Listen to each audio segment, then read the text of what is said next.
Looks like we're up and going. A couple of things. We have several people that are on the call today, both from BSCC and from the Public Defender's Office. And so I just want to break down just a couple of things. My role with you today will be helping to kind of guide us through this agenda and all the presentations and all the pieces and documents that we'll be talking about today. There will be questions that that you may have or that come up through discussion today. I want to let you know that those questions, we'll discuss them a little bit today, but also that they will be documented because in a lot of cases, they're great questions for everybody to have and others that may have the same ones. So we're going to document those, and then later on, those documents or those questions will be added to an FAQ that will, again, also be added to our to the IDG website or site on the BSCC website. Intros, as far as everybody that is on the call today, all the different grantees, we will be doing intros, but we're going to be doing a little bit differently. The intros will actually come through throughout the next 2 days. We'll be choosing a few of you at a time. So what I'm going to ask and request of you is be ready to introduce yourself, introduce your team, and just a quick 2-minute summary of your project and what it is that you plan for your project and the money that from the IDG funds. And so those will come out throughout the day, and there'll be a little bit of surprises here and there for those of you as we move along. And so we'll just, at the end of each presentation, we'll have a list of 3 to 4 of your agencies, and we'll ask that you be ready to present at that time. And then I think that was about it. And so I'm going to pull up the agenda, and we'll just take a quick walk through that. And I'm going to do a screen share here in just a second. All right. All right. Hopefully everybody's able to see my screen here. So for today, April 29th, we're going to be starting off obviously with the welcome, as we're doing right now in the staff introductions. We'll talk a little bit about that in a moment. And then I will be jumping in and getting us started with really just a very broad overview of BSCC and the Indigent Defense Grant itself. And again, it'll be very broad. And then we'll jump into anytime that you see the grantee introductions and project summaries, that will be when I introduce 3 or 4 of your agencies. And so again, at that time, we'll give you a little bit of surprise. You are now up for a small an introduction and 2-minute presentation. And we're trying to keep it, again, we know everybody is very busy, so we're going to try to keep it within that 2-minute time frame so that we can keep on track as best we can. And then in the next, we'll go through administrative responsibilities. Again, that will be myself. And then again, one more time, a few more introductions and project summaries. And then we will jump into Julie. Julie Axt will be presenting on some of the fiscal responsibilities of your agencies pertaining to the grant.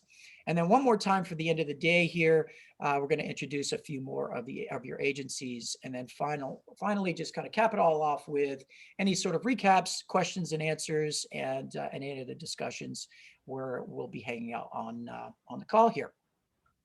So with that in mind, what I want to do now is, let's see if I can pull up the correct one here. I believe this is it. And we're going to go, oh yeah, of course. I'm going to stop sharing here just for a second, just so I can see all the different things that I need to.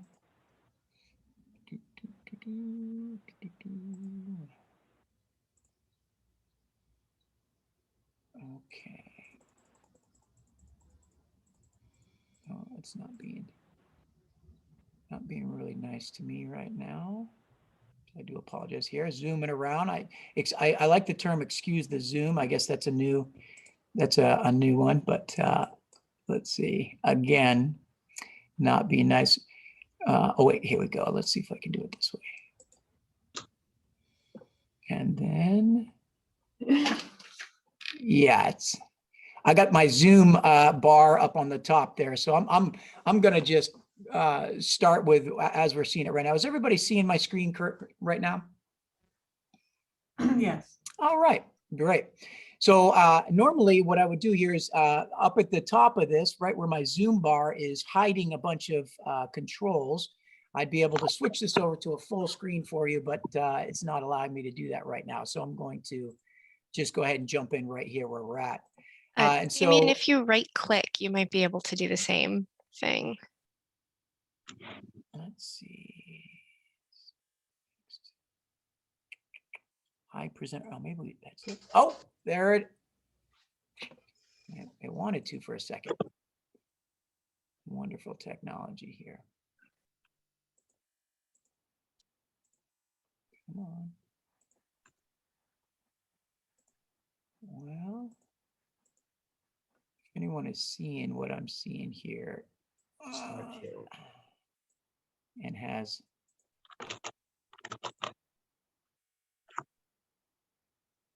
this is,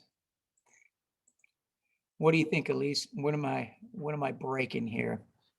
Now all of a sudden it's not. Resume, maybe try that. So all I see is the standard PowerPoint window, but it's not the presenter view slides or anything like that. Yeah, and it's not letting me Go to slideshow. Say it again. Go to slideshow. There's a menu option at the top. Well, the problem is that my Zoom bar is blocking all that, so I can't see where that is. Am I on it right now? No. You just were there, just to the right. Yep. Yeah, and the Zoom bar is up there, and it's not letting me actually click that. Usually you can move the Zoom bar, but at the bottom of your screen, it looks like there's a second PowerPoint window open. Is the other window the presentation? Maybe it's already just running. No, that would have been too easy. Yeah. Folks, I do apologize. This wonderful. I'm gonna one more time. I'm gonna try to stop screen share. I do apologize for the technology issues here. I thought I had worked this out. So let me try this one more time and see if you might try minimizing Zoom and launching your slideshow, and Zoom should stay kind of like in a little box there, and then share. Let's try that. Let's try that. All right. Are we seeing that now? Okay, now do the slideshow. Beginning. Okay. Now we're back to this point. I'm going to leave it right here. That looks good enough for me. All right. Well, thank you. Thanks for the patience and thanks for the help, everyone. So what we're gonna get started with is an introduction. I've had the great opportunity now to not just get introduced to Mary McComb, the public defender, but I've actually had the chance to work with Mary now at this point. We've been on some rating projects together now, and so I wanted to just take a moment to introduce Mary and have.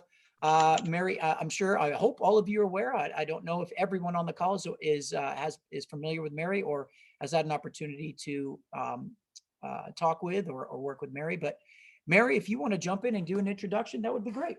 Yeah, just real quick. So he keeps calling me the public defender, but I'm not the public defender. You folks are the public defenders. Right. I'm the state public defender for the Office of the State Public Defender. And recently our mandate was broadened by new legislation to give us the ability to offer assistance and training and technical assistance to county public defenders and other people offering indigent defense. And kind of as a sideline to that was this grant program, this under $10 million grant program fund projects by county public defenders in order to, and very broad, very interesting mandate to improve public defense. The grant was designed to give you folks some flexibility to work with the problems that you're having in delivering defense, to figure out ways to improve it from your point of view, while at the same time kind of giving us the ability, having an evaluation component that gives us the ability to step back and see what works and what we can use to improve public defense in the future. Super fun program.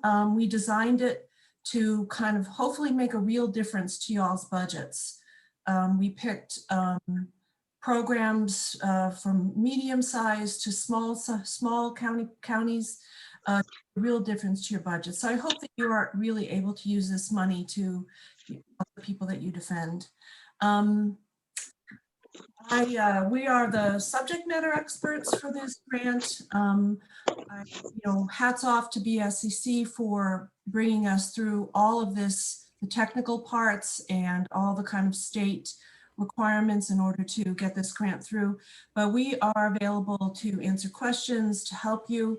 But more importantly, we have engaged a evaluator, the RAND Corporation, and they are available to also help you with very, very hands-on questions that you'll have going forward about how to gather information for the grant and about how to satisfy the requirements of the evaluation. And Damien, you said the RAND Corporation representatives are on the call?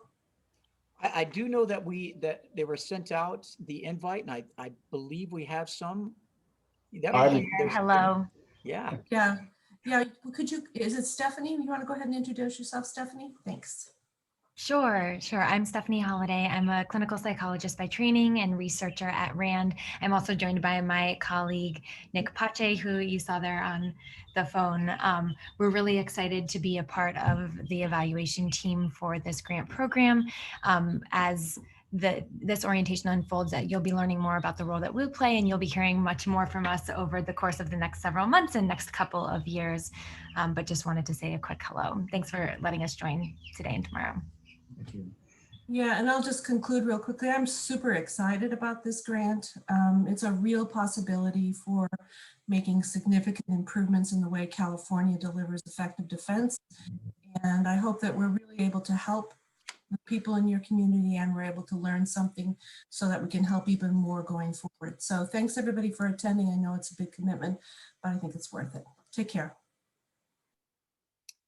Perfect. Wonderful, Mary. Thank you so much. I'm going to try one more time to do what I think. There we go. I think I got it. So thank you, Mary, and thank you, Rand, for being on the call today. I think what everyone here on the call is going to find out is those are two really good partners to have in this grant process. And you'll be connecting with them quite often. Particularly, you're going to be connecting with a lot of the technical assistance and questions that revolve around a lot of the data and reporting and that kind of stuff, obviously with the RAND Corporation. And so really excited to have them on the call. Just a couple of helpful tips here, a few helpful tips. What we're going to try to do is we're going to try to keep our cameras on as much as possible. It's always great to connect faces to names. In the issue, if there issues do arise with any sort of glitching or technology issues on your end or on ours, what we'll then do is we'll start to ask people to shut the cameras off so that we can just use the voice, and then hopefully it'll fix any sort of glitching that we might have. In the case of any Zoom outages, one of the first things I want to ask everybody to do is if you on your end do have a Zoom outage and it does go out, or you get kicked out, or you're too glitchy, or whatever issue may come up, we're going to ask that you jump back in as soon as possible. We'll still be in here and still cruising along with the presentation. In the case that mine does kick us all out, I'm going to ask the same thing. Please, I'm going to encourage us not to take the rest of the day off at that point, but to actually jump back into the Zoom call again as quickly as you can, and I will be doing the same thing. In the absolute worst case scenario where technology is not going to be our friend today, there are in your packets, we do have, or in the invites, we do have call-in information. And so if Zoom is not going to be our friend, what we're going to then ask us to do is to call into the phone number that's available to you, and we will do it all via call. Won't be quite as fancy, but we'll walk through the same kinds of things. And in the cases of things where we do need to see and end up having to finally need to cancel or reschedule, we'll make sure to reach out to everybody and reschedule that as quickly as possible. For those that may be on the phone call, phones are *6 to mute and unmute. For anybody that is on Zoom, we're going to ask you to stay muted unless you do have questions, or we do call on you, because again, outside noise, environment noise can create a little bit of a mess there sometimes. For phones, again, to raise your hand to ask questions, that is *9, and we will call on you at that point. We'll just call out your phone number, and then you can ask your question. As I said in the beginning, our orientation is being recorded. And then if you have any questions, do raise your hand. I may not be able to see it because, again, Zoom kind of moves things around as we're doing presentations. And so if you feel like, you know what, I've had my hand up for a while here, please do reach out and just say, Damien, I've got a question. And then I will go ahead and call on you and we'll discuss your question at that time. All right. Moving right along. So the agenda for the next couple of days, just very quickly, today, obviously we're doing the introductions right now. We're going to go through the BSCC and the IDG overview, a very broad overview. We will be doing, as I said, grantee presentations. Those are the opportunities for you to introduce your team and talk a little bit for about 2 minutes about what your projects are, summary of your projects. We will have administrative, fiscal, and program responsibilities overview, and we will have data reporting responsibilities as well. And then we'll talk a little bit about potential site visits, potential audits, and potential reviews throughout the next couple of days as well together. So that's just a quick run through of what we'll be doing over the next couple of days. I'm really proud here to introduce the BSCC team here for your indigent, we'll call it IDG, that's easier to say. First off, we're going to start with Julie. Julie's on the call, and Julie is a program analyst for BSCC, and a lot of cases, Julie and Cami being in the same role, those two will be kind of your go-to first point of contact for any sort of questions they might have having to do with changes or programmatic changes, fiscal changes, those kinds of things. And so reaching out to Julie and Cami will be your first point of contact, and I can be included in that as well. Amanda is on the call as well, and she's our staff services manager, though Amanda will be going out on leave for a bit. And so we will have as well, we'll have a new staff services manager that will be on the team. And then myself, the field representative. And so I'll be helping you, and again, in any sort of programmatic changes, any sort of scope reviews or fiscal changes, I will be helping with the program analyst to be able to support those needs that you have for those. And then finally here, but certainly not least, Elise Ram, who you will be hearing from in the next couple of days as well, is our research and data specialist specific to BSCC that will also be supporting and giving us information about connecting again with RAND and the representatives from RAND. So that is your team. And then Mary, I don't know did you want to introduce your team? I know you've got a couple of people from OSPD here as well. Oh, we got you on mute.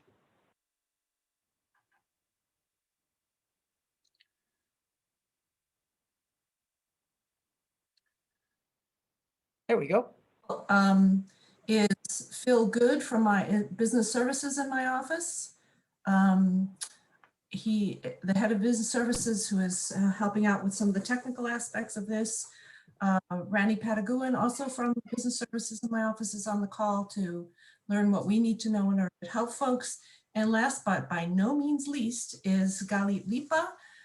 She is graciously agreed to come on the call today. She is starting as the new executive director of our IDID unit, the Indigent Defense Improvement Division.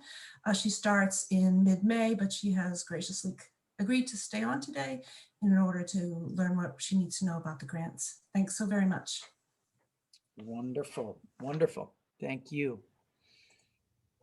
Just as you're all seeing, you've got a team around you. It really does take a village for something like this, for the process of the grants and reporting and being able to report out and provide data that shows that the money is working. And so you've now been introduced to kind of the three sections of your full team. BSCC, our role in this thing is really again around the program and fiscal oversight, ensuring that all the money that we're helping you to ensure that all the money is within compliance, and that the program is running as proposed, and all of the parts of the program are running as such as well. And so that's our role in this. OSPD will be coming in, helping and supporting in the progress reports, along with the evaluator and project director calls. And then again, with RAND being the evaluator here, we'll be helping with progress reports, data, technical assistance, and that kind of thing. So that is your full team. Next up, so again, just a broad rundown through the BSCC and then on to IDG. But we just want to give you just kind of a view of what is the BSCC and you know, what is this money about? Where does it come from? And so the BSCC, it states here established in the Senate Bill of 92, Senate Bill 92 of 2012, but it really stems back all the way back to 1903, and it's had multiple name changes throughout, but really is functioning around the leadership to adult and juvenile criminal justice systems, the expertise in public safety realignment issues, and technical assistance in a wide range of community issues related to public safety and community development. And so that's kind of a broad overview of what BSCC is. We have a 13-member board that does consist of a chair. We have folks from CDCR. We have folks from the sheriff's office, county supervisors, judges, community providers, community advocates, and public members. And so all of those board members are all appointed by the governor and legislature, just to give you kind of an idea as to who the BSCC is. Just very quickly, as we know, in a lot of our grant opportunities as they come out, there is a process that we often and usually will follow. And that is that there will be what's referred to as an executive steering committee that will be formed. And that is a committee of community engagers that will be formed to help us to establish those RFPs that you saw go out and establish the rating factors that go into choosing those that receive funding. And so I only say that this was a little bit of a different process, but I say that because on the BSCC website are opportunities to get connected to ESCs, the future ESC as they come up, that really do help to tie more money, more funding back into communities, such as with your agencies that are happening with the IDG funds here. And so I just wanted to give that brief rundown. Did I hear that there might be a question?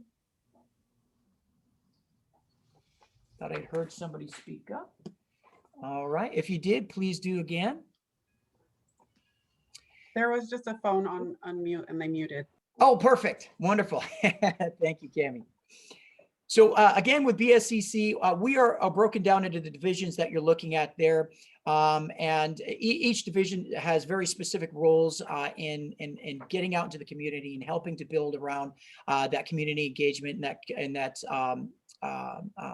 kind of that criminal justice reform and those types of things. And certainly with corrections planning grant program, CPGP, we are the division that helps to receive funding, and that could be state funding, federal funding, and then getting that funding out into agencies such as yours. We work very closely with cities and counties and CBOs, nonprofits, and other agencies. And so helping to get the funding out to the agencies and helping to ensure that the funding is appropriately used and and that the programs are running as proposed. And so that specifically is the division that runs and is working with your departments at this time.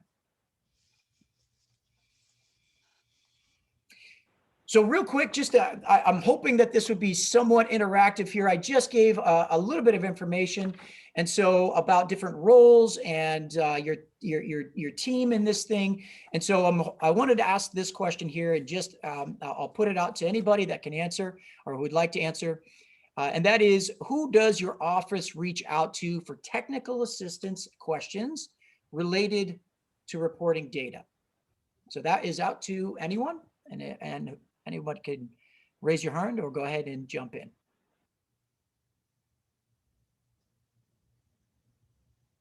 Crickets. It's still early in the morning, right? You're like, Damien, come on, bud. I'm only halfway through my coffee right now. So I introduced a few different roles in your team here, and one of those roles specifically was related to data and reporting data. And I'm wondering if anyone knows or remembers, who might that be? What team role would that be? The OSPD. OSPD is definitely part of that, right? Absolutely. Yeah, I think there's a great partnership between the OSPD and the evaluator RAND that is coming on. I know that we had just gone through that rating and chosen RAND because they had an amazing proposal to be able to work with you all. And so, yes, definitely a team effort between OSPD and RAND. As RAND continues to come on and work closely with all three of those partners, I know RAND will certainly be taking a lead role and answering technical questions related to reporting data. So perfect. Thank you all for helping with that one. You made that real easy. All right. So what do we do for BSCC, particularly CPGP, where we want to ensure the fair, prudent, efficient distribution? So really what we're trying to do here is we want to ensure that you have all the support, your agencies have all the support that you need to be able to fulfill what it is that you wanted to be able to do in the first place with the money that was presented. And so we, as a team, will be coming in all those, different ways to be able to support your work, to be able to support any sort of changes that need to take place between now and the end of this grant period. But we really wanted to be able to support and have communication ongoing throughout the entire time to really ensure that you are successful. And so we'll talk a little bit about what we do and how we do that. And a lot of that will really pertain to specifically around communication and us being able to communicate with you regularly. This is just, again, being the broader overview of BSCC.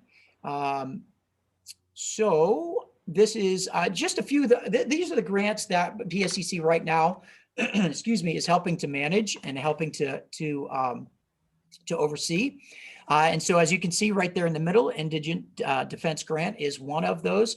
The wild thing about this is the small department that we are, we have all of these grants, and each one of these grants has multiple grantees, and each one of those grantees has multiple sub-grantees. And so we're talking, in many cases, hundreds of partnerships throughout the state to be able to utilize grant funds, both state and federal, to implement programs such as the ones that you're doing right now, to really get out into the community and help the community in ways that are in some ways very specific, and in other ways take a broader look at things. So as you're all part of this and have seen, I would imagine most, if not all of you, have seen your grant agreements, you've seen the RFP. And so as part of those, this is just providing that information that I think probably everybody's pretty familiar with. But again, just running down through these, through the information as a good reminder. So total funding here was $10 million, 9.8 of that available and going out directly into your agencies to fund all the different projects that you proposed, and $200,000 for the evaluation, which is partnering with RAND. And then this is, again, something that you probably recognize as part of that RFP as well. And at this point, hopefully everyone here is familiar with your own agency's funding and the funding amounts. We'll keep cruising along. If there are any additional questions,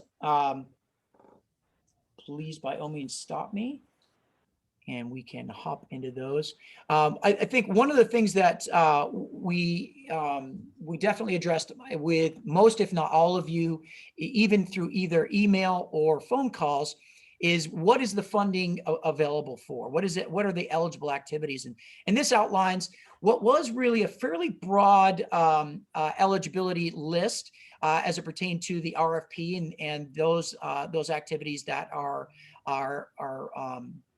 were proposed by your agencies. And so that being these particular sections: staffing, training, case management needs. And if it didn't fit within those specifically, those three sections, there were many opportunities, and many of you took full advantage of the opportunities to say, well, we have got some very specific things that our departments, our agencies are in need of. And so sending those out to us and some ongoing communication and conversations helped us to really fit anything that might not fit in those three things under that fourth category, which ended up making a lot of sense for everybody here because everyone's office kind of had their own specific needs under this grant.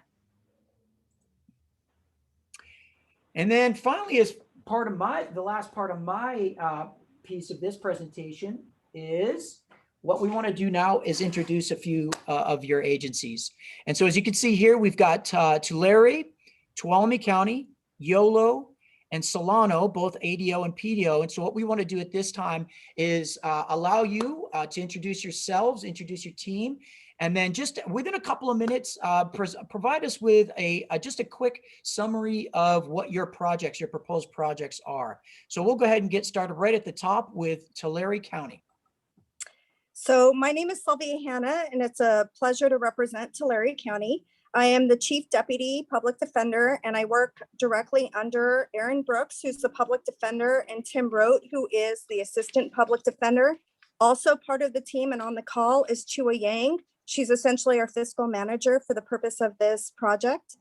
The intent essentially of the project was to assist our clients directly with indigent defense, as well as to mainly assist the attorneys, as well as to develop the management team. So we had greater attorney retention.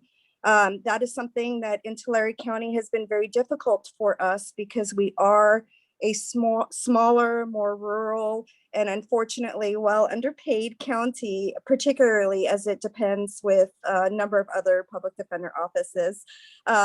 So no poaching, please. But in all candor, it is actually very, very stressful work. We have per capita, perhaps one of the highest, death-seeking county DA offices. So it is very, very difficult. Our caseloads are high.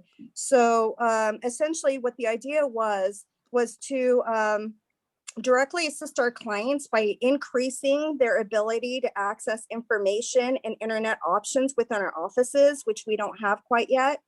Additionally, we wanted to increase attorney training and allow the attorneys to essentially choose the independent training, in-state training that would actually work best for their current needs, the current caseloads, and the like. In addition to that, we are in desperate need of increasing the ability to have a staffing area for the attorneys to appropriately staff their cases.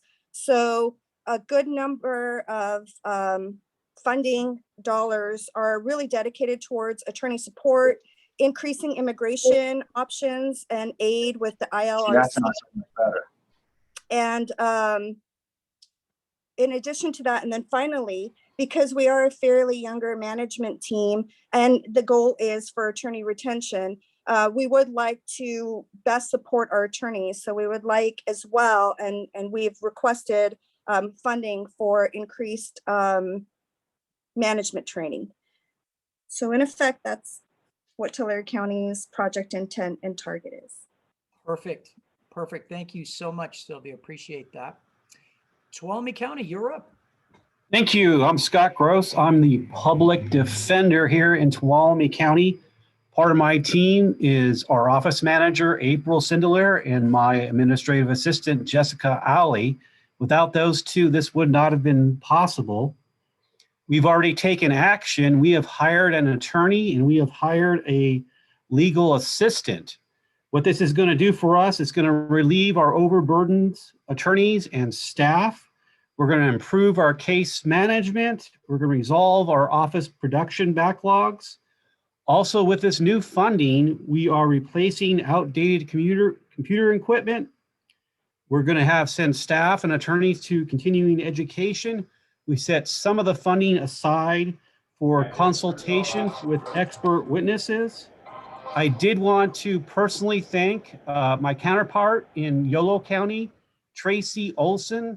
Without her, none of this would have been taking place. She called me on the phone. I distinctly remember the phone call where she says, we're going to give you money. And it was just a tremendous phone call to get. I just want to thank her profusely. I do believe this will help our clients here in Tuolumne County. I just wanted to announce that we got a huge win today in the 5th District Court of Appeal. We filed a Miranda motion. It was turned down by the trial court. the 5th district is overturned, saying you were correct on our Miranda motion. So I'm on cloud 9 right now, and I just want to thank everybody, and we're going to carry this project out. Thank you so much. Wonderful. Scott, thank you so much. All right. And Yolo County, you just had a nice introduction right there with Scott. So Yolo County, you're up. Good, thank you, Scott. So my name is Tracy Olson. I'm the Chief Public Defender here in Yolo County. On this call is Melissa Patterson. She's the Department of Finance expert that's going to be my partner over the next 24-ish months on this project. Yolo County is about 220 people. I have 41 full-time employees, 24 of whom are attorneys. What we're going to do with this money is we're going to partner with Partners for Justice to get 2 college graduate advocates in our office that are going to be providing wraparound services for our clients. We knew in Yolo County, we knew specifically for our clients, what they were missing to succeed is someone that can actually help them on day-to-day activities to get where they're supposed to be, medication, psychiatric medications, et cetera, et cetera. So PFJ is a great advocate or partner, and we're going to utilize their talents. And then the hope is collect some data and make that a permanent part of our office after this grant ends. We're also using money to start paying some interns. We noticed that we were limiting the diversity of who we were bringing into this office because we weren't paying interns. And so therefore we were unintentionally excluding some really good candidates that just couldn't afford to work for free. So that will not only help our clients and help support attorneys, but also invest in the diversity of our office going forward.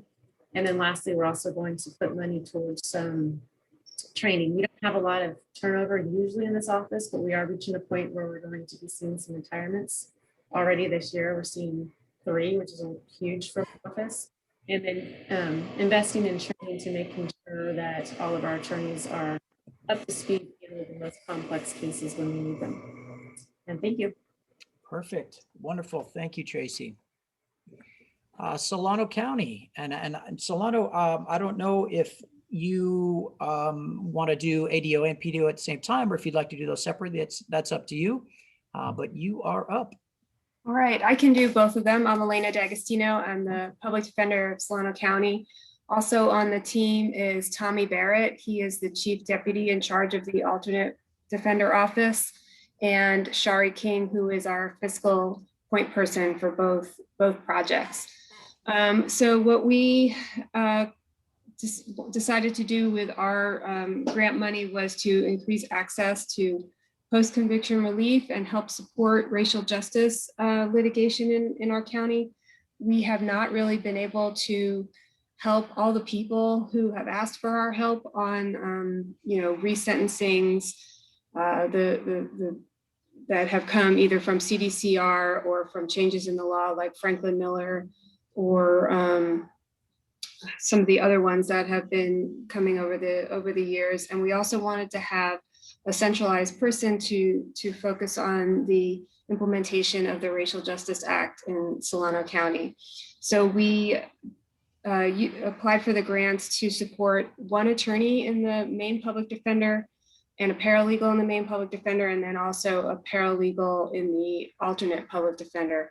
So that will help free up our experienced staff to really take the lead on these more complicated projects and help with all the data collection and processing. We also set aside some money for increased training and to upgrade our case management system so that we have much better data collection and reporting capabilities. Wonderful. Perfect. Thank you, Elena, very much. Sure. All right. So we'll continue to move right along. I want to thank you all for doing those intros and giving us a little bit of information. I know I've had an opportunity, and many of us within your team here have had an opportunity to read your proposals, read the budget narrative, and really take a look at all of the just really innovative, in many cases, just really resourceful and innovative ways in which that the money is being used to be able to really support the needs of your communities. And so, I applaud that work. Thank you all very much for the work that you're doing. All right. So we are going to try this again by moving into our next, before I move on, or as I'm moving on, I should say, are there any questions that anybody has up to this point? Everybody's looking pretty good. I don't see any hands. All right, let's see if we can get through this here. Display. I think I got this thing down now. You might all be surprised, but now I got it. I got it. All right. Okay, so if there are no questions, we'll just move right into the next, our next presentation. One of the things I want to make sure that I also just touch on real quickly, we've got a lot of time together today and tomorrow. I know that there are no scheduled breaks in between. I'm going to say this out loud. It's probably obvious. I hope that it is, but I'm going to say it out loud anyway. And that is, you know, if there are things that are going on around you and you need to take care of something, please, by all means, don't feel like you can't do that. If you need to step away and come back, go ahead and do that. You know, and we'll just can again just cruise right along, and all of these things are being recorded anyway. And so, and then when you come back in, if you've got a question from something that maybe during the time that you're gone, feel free to ask that question. So moving right along in our on our agenda is our administrative responsibilities. And so again, we'll be just kind of walking through a few what we think are important specific areas that, you know, there's lots of information. And again, the grant guide that was sent out to you is a very thick book. I use it all the time. I highly encourage, highly recommend, you know, looking through that. We'll talk a little bit about that today. But that guide is something that you're going to find very useful as it pertains to, you know, ensuring that any sort of activities or changes or whatever that may occur that you're following those through the through all the policies that are related to your grant. And so that grant guide and the RFP that was originally received, that you originally received, are great tools to use. And so here are the topics that we'll talk a little bit about today, specifically around administrative responsibilities. So communication is big. We'll talk about that here in a second. We're going to do the standard agreement that if all of you have not seen, most of you probably have. And if you haven't seen it, I highly encourage that you see it because there's great information in there. And we're going to go through, kind of do a walkthrough of that standard agreement together as well. And then, and I'll probably actually leave that toward the end because it will disrupt the slide here. And so, exhibits to the grant agreement are non-governmental organization or NGO assurances. I think there's only one. It might have been, and if I remember correctly, that might be two of you that actually are working with specifically with NGOs that are not just professional services, but actually having subcontracts with other NGOs. And so we'll talk a little bit about the assurances there, and we'll do a brief run through of the requirements based on that. We'll talk about prior approvals as it pertains to the administrative responsibilities. And then finally, we will just very quickly, again, just do a quick review of the grant administration guide. So I am going to cruise along. And then again, what I'll do is I'm going to move the standard agreement piece to the end of this presentation here. But with communication, I think one of the things that I probably can't say enough is that it's really important that any sort of communication that's coming to us as far as questions that concern your programs, questions that concern any changes, modifications to your programs, or any changes or modifications that pertain to your fiscal, the fiscal part of your programming. We want to ensure that we have an understanding that we will want to speak directly with your contact information sheet, the people that are on that. It's really important for that because if we don't have somebody that you have approved, your agency has approved as a contact person that is reaching out to us that has a lot of questions about potential changes or you know, budget questions or whatever, or even programmatic questions, it's really important for us that we're talking to the people that you want us to speak with. And so the contact information sheet that I know that all of you have, or all of your agencies have been have had shared with you, that's really important to keep that thing updated and relevant. And so, it's, as far as communication is concerned, that's our go-to sheet. And specifically, when we're talking about changes as it pertains to programs or fiscal, that really has got to come from your project director, your financial officer. Those specific changes, we really have to have very specific people that we're talking with, because what ends up happening, and we've seen this happen a lot with other grants, is that if we have multiple people that we're communicating with about potential changes, sometimes that communication can be a miscommunication somewhere within that circle, or that the other two parties don't have the exact same request in the way that we're seeing it. And so we want to ensure that those requests are coming through those contacts that they should be coming through. And so ensuring that your project director, financial officer, they're not only employees of the grant agency, but that they're also, those are the people that we're going to request that communicate any sort of changes to program and fiscal. Communication is key. Emailing and phone calls are great. I've had many phone calls with you all, and don't feel bad. I've had several phone calls, really great phone calls with many of your agencies that have a lot of questions. We're in the business of grants. That's what BSCC is in the business of, is getting that money and managing the funding and compliance and all that stuff. We're not expecting that all of you are experts, though some of you have a lot of great experience in this. But no, we're not expecting all of you are experts in that area. And so if you do have questions, do not feel like you cannot ask them or shoot us emails. That's not a problem. The standard agreement, this is a quick shot. And again, I'll go through a bit more of this because I really want to highlight some areas that I think are really important areas that you'll want to ensure that you're following. Reporting. And so we talked a little bit about this early on when we talked about roles. And so reporting specifically,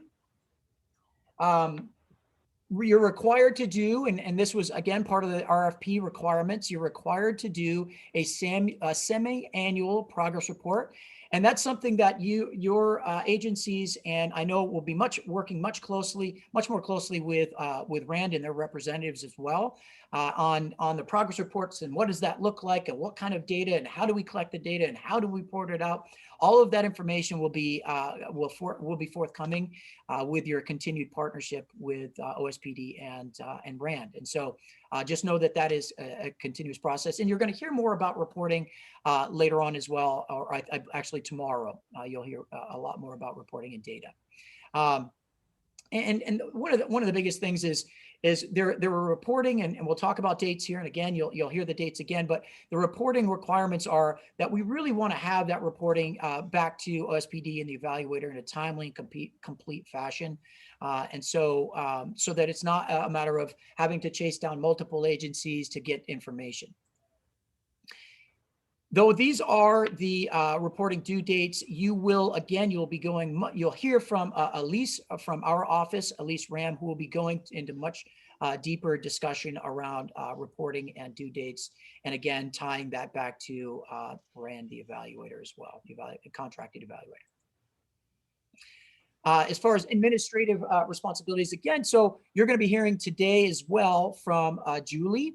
Julie will be talking about fiscal responsibilities, and we'll be going through much of the information that's on here. But what I wanted to point out with both the progress report dates and the payment dates, that within your standard grant agreement, these dates are actually within the very first few pages. I think it's within the first 4 or 5 pages. All of these dates can be found anytime that you want to, if you want to go harken back to that agreement and be able to find the dates. If you ever have questions about those can be found there. And I'm going to continue to move along here. Any questions so far? I know I'm talking about a lot of stuff, and sometimes I can talk pretty quickly. If you have questions that have popped up in chat, I do apologize, but I'm not seeing the chat room, and I would have to click on that to be able to do that. And I would hate to lose what I just figured out how to regain here, and that is see all of our slides and our presentation. So if you do have a chat, please do go ahead and speak up. Don't worry about any questions that are in chat right now. And you can say, Damien, I do have a question, and then I will call on you. So I'll stop just for a second. Do we have any chat questions? that I'm not seeing. Jamie, Yeah, Ronald, I go do ahead. have a question. Yeah. And that is the financial officer needs to be an employee of the grantee. Does that mean the individual has to be a member of the public defender's office, or could it be an individual employed by our individual county? You know, someone from the auditor controller's office or something of that sort. That is a fantastic question. I'm going to say this, Ron. I'm going to say I'm going to, in my head, I know the answer, but I don't want to say it out loud because I want to double check my own answer. I believe that it's got to be an actual employee of the grantees agency. But with the partnerships and the tie-ins to your county, it may be in this particular instance that requirement is a bit more flexible. So I'm going to have Cammie actually write that question down. And then I'm going to get back to everybody. What I did fail to say is some of the questions that, and I think I may have briefly mentioned it, but some of the questions that do come up today, we are going to post those. We're going to create an FAQ sheet, and we will post those to the website as well. Once this is done, we'll create that FAQ and be able to post that to the IDG portion of the BSCC site. But that is a fantastic question, Ron, and let me get back to you and everyone with that answer, because I think there is some additional flexibilities that are there. Let me just add, you're dealing with small and medium-sized counties, so most of us do not have in-house support. Yeah. And that's kind of what I'm figuring. I know, with this particular grant, there was a broader brush stroke that was taken into account when creating the RFP and just the knowledge of what this money was being used for and the way that it was being used for each agency. We're quite aware of that. That's why I don't want to answer that, because I totally understand what you're saying, Tracy. Absolutely. Hi, Damian. This is Erin Brooks from Tulare County. I have a question. Erin, hi. Yeah. Hi. So I'm kind of in a war right now between our CAO's office and county council and who should sign what and where. Yes. So they don't want to delegate me the power to be the authorized signer, although I think county council is on our side and we're going to brainstorm today. Yep. So I guess on the Form 201, the invoice, Mhm. the authorized signer is going to be the one who has to sign that. Mhm. That's Okay, correct. so I can point that out to county council and say, because dealing with putting agenda items and all that stuff takes way too Yes. much time. It's ridiculous. Yes. So I will point it out to them that even if I submit an invoice, I would have to go to the board, which would be ridiculous. If Right? they, yeah, you're right in the sense that if somebody on the board is the authorized signer, then every quarter that you're needing an invoice to be sent in, then yes, that person would have to be the signer. You've got that right. Yeah. Okay, perfect. My Thank hope you. is, and I know that you've been talking with us about that, and I'm holding strong for you, Erin. But my hope Thank is you. that you're able to work that out for sure. Yeah, if I Amy- can get county council on my side, hopefully. Yeah. will Damien, help. this is Amanda with BSCC. Yeah. Hi, Just Amanda. I just wanted to clarify that the person that signs the invoice doesn't necessarily have to be the exact person who signs the contract. The authorized person on the contract does have to match your board resolution, Yeah. but when you fill out your grantee contact information sheet, it will be your financial officer that will be signing the invoices. Oh, that's even So you better. can have, yeah, you can have a different person that prepares it. Usually it's like the day-to-day fiscal person who prepares the invoice, but the person who signs off on it needs to be whoever you have listed as your financial officer. Okay, that helps. That might help things a lot for you there, Erin. Yes, okay, Yeah. thank you. Yeah. Yep, absolutely. Thank you, Amanda, for clarifying that. So to caveat to that, Damian, because I was working with Erin's office yesterday. Yeah. To clarify, Amanda, can I get your agreement that the authorized signer is only the person required to sign the contract? But as far as reporting or processing invoices, that could be your project director, that could be your authorized financial officer. Correct. Yes. So it just gets a little bit confusing because Yeah. on the application, it says authorized officer. But once Julie gets into the invoice workbooks, it'll show you that the person signing the invoice will be the authorized financial officer. So on the application, that's the person that you guys listed as the financial officer. I think like maybe 2 fields above the authorized officer. So it just gets confusing because it's authorized officer and then authorized financial officer. So those sometimes get mixed up. But yes, it can, the invoices do need to be signed and submitted to us by your financial officer. And then as far as reporting goes for your progress reports, those can be submitted by your project director. It doesn't necessarily have to be by the financial officer. And those are all fantastic clarifying points. And Aaron, I know that you've kind of been in this back and forth with your supervisors and others in your county council.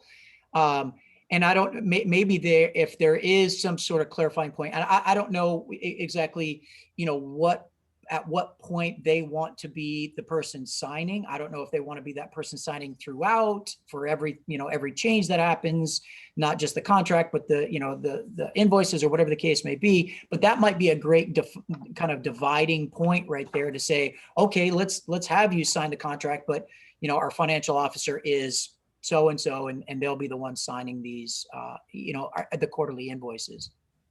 Okay. Thank you very much. Yeah. And thanks to Julie and Amanda for that too. Great question, Aaron. Yes, thank you. Good morning, Damien. It's Bill Bateman from Shasta County. Bill, how I'm are just you? curious. I'm doing well. How about you? Good. So are we going to receive just one payment and then invoice throughout the grant period? Yes, that's correct. And I think Julie will step a bit further in this, but just a broad overview of that as well is the first invoice that you'll receive is actually an invoice that we do for you. And that allows for that one lump sum to come out to you. And so, yeah, your office or whoever's office is on the contract, that is the office. And Amanda, correct me if I'm wrong there too, but that is the office that will receive that one lump sum. And then what happens from that point going forward is the quarterly invoices that are sent to us are really a reporting of the expenses. And all of those expenses, really just ensuring that those expenses within each quarterly invoice tie back to your original proposal.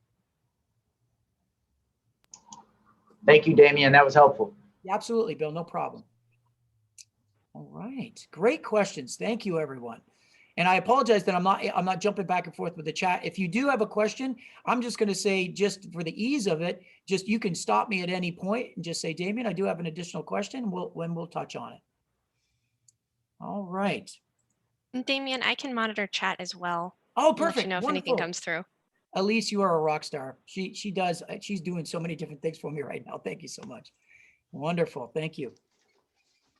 All right. So in this area here, again, kind of talking, I believe that there's only 1 or 2 of you that actually will have or do have subcontracts going forward that are not just the professional services that you'll be providing during this grant period. And so in this area, one of the biggest portions of this, and one of the areas that we really want to highlight, and again, this is part of your part of the grant guide. It's also part of your RFP. As part of your grant agreement. This information is within that, but one of the areas specifically that I want to touch on under special terms and conditions are that there's a clear understanding that at any point, it's really important throughout this entire grant period to be documenting all expenditures, all source documentation, that's invoices, receipts, those kinds of things, that it's really important to ensure that you're documenting those things as per the grant guide itself, but also that any subcontractors, any work that any other contractors that you have coming in are also doing the same, that they're documenting these things well, that we as BSCC, we as RAND, we as OSPD, at any opportunity have the option to come in and request and we'll talk a little bit more about this later on, but we request a review of that documentation that'll literally span 3 years after the grant period ends. And so this is a really important piece that I wanted to highlight here. And again, all this information is throughout grant agreement, RFP, and your grant guide. Damien, I had a question. This is Deepak with Santa Barbara County. Yes. had a question. So for any of our offices that are receiving staffing through the grant, does the individual that goes into that role for staffing, could that be somebody within our office, or does that have to be a new employee? Meaning, like, let's say we have an attorney in our office, but the grant is providing us staffing for something that maybe is harder to recruit for. Are we able to allocate an individual in our office into that grant assigned role and then hire somebody else to backfill the work that that individual is doing in our office? Or does it have to be a brand new person that isn't currently employed with our office? It doesn't have to be a brand new person. It has to be a brand new role that you are using that funding for. You know, this is, and this may be where the question comes up in the area of supplanting. And I think that that's something that's really that we really want to point out and be really clear on, is that the funding for this cannot be used for something that's already available. And so we can't replace any of that money. But if you have either you're creating a new position as you're talking about, or you've got a person that is providing additional services, new services beyond the scope of what they're already doing, then funding for those services can be provided. And then I may be missing other pieces here. So I want to real quickly ask Amanda, is there anything else that I might have missed just in that quick conversation that you can think of? I'm having audio issues. No worries. What was the question, Damien? I was just saying he was asking about a person within his office providing different services through these grant funds, and whether that was okay to use that person for the additional services, or did he have to hire a brand new person? And so what I said to him is, we want to be very careful around that area of supplanting, replacing money that's already being used. And I said that as long as those are new services that are being funded, or that it's a new position that's funded, that would be okay. But I just wanted to just connect with you and to see if there's anything that I might have missed there. No, I agree with that. As long as it's not you're hiring someone to do work that you already have other positions for, that are the work's already being done. I think that you answer that properly. Perfect. Yeah, no, that's exactly what I was looking for. Did I answer it properly? Wonderful. Did that help? Yes, that did. And that answers the question. And that you kind of hit the nail on the head in regards to, it would be a new role, but again, it's an individual within our office. And so I just wanted to make sure that wouldn't be an issue. So thank you both. Yeah. And I think it's a fine line in some cases, in particular what you're talking about there, but it's ensuring that you're documenting well that this is a new role, that's new services that are being provided. Yep. Yeah. All right. And just along those lines, again, with subcontracts and NGOs. So on the state's website, this is an area, if you are one of the agencies that is, and again, I think there's only one or two, but if you are an agency that is working with or subcontracting out to NGOs, that you would go on to the state's website. And this would do a couple of things for us, is that this search and this certification would ensure that they're in good standing here in the state of California, and that also that there's an understanding through these assurances that everyone understands that anybody working with your agency fulfills the grant agreement guide, the grant agreement, the RFP, and the grant guide information about documentation, us being able to review that documentation again for up to 3 years post grant period. So that's what this little screenshot is here for you. So required documents. I want to touch on this again, just very briefly, in talking about, one of the questions that has come up, and there have been great questions around funding. When do we get funding, and when can we use funding, and that kind of thing. And so for us, the required documents for us to be able to fund your agency are what you're seeing here on the screen now, and that we have a governing board resolution that tells us who the authorized signer of that contract is, and that with the grant agreement itself, that those two, the person that the board has authorized to sign and the person that is actually signing that agreement, that those two people are one of the same. And so those are the two things that we need to move forward to be able to fund your agencies. Moving beyond that, we'll be talking a bit more about that, I believe, with Julie as well. But moving beyond that, you'll be working with Rand to help with any of your reporting requirements, including your local evaluation reports and LEPs and all those things you'll be working with. The Rand, I don't know if it's Rand Corporation. I do apologize if it's Rand Corporation. If somebody could tell me if I'm saying that correctly. You are. It's the Rand Corporation or Rand or whatever you want to call it. Wonderful. All right. Answer to anything. I should have probably asked that in the beginning. I've been calling you, I think, Rand Corporation the whole time, but got it right. So you'll be working with the Rand Corporation. That, although that is the case, that's not needed. That's not required for you to receive that first initial allotment that we were talking about just a moment ago. And so I just wanted to make that really clear for you all, what we are looking for in the requirements that we have. So going into, again, and staying within those kind of administrative responsibilities, one of the biggest things probably here more than anything else goes back to an earlier discussion or an earlier slide that talks about communication. And that is, in communication, at this point, we have from you all, we have what you propose to do for your projects, what you propose to utilize the funding for.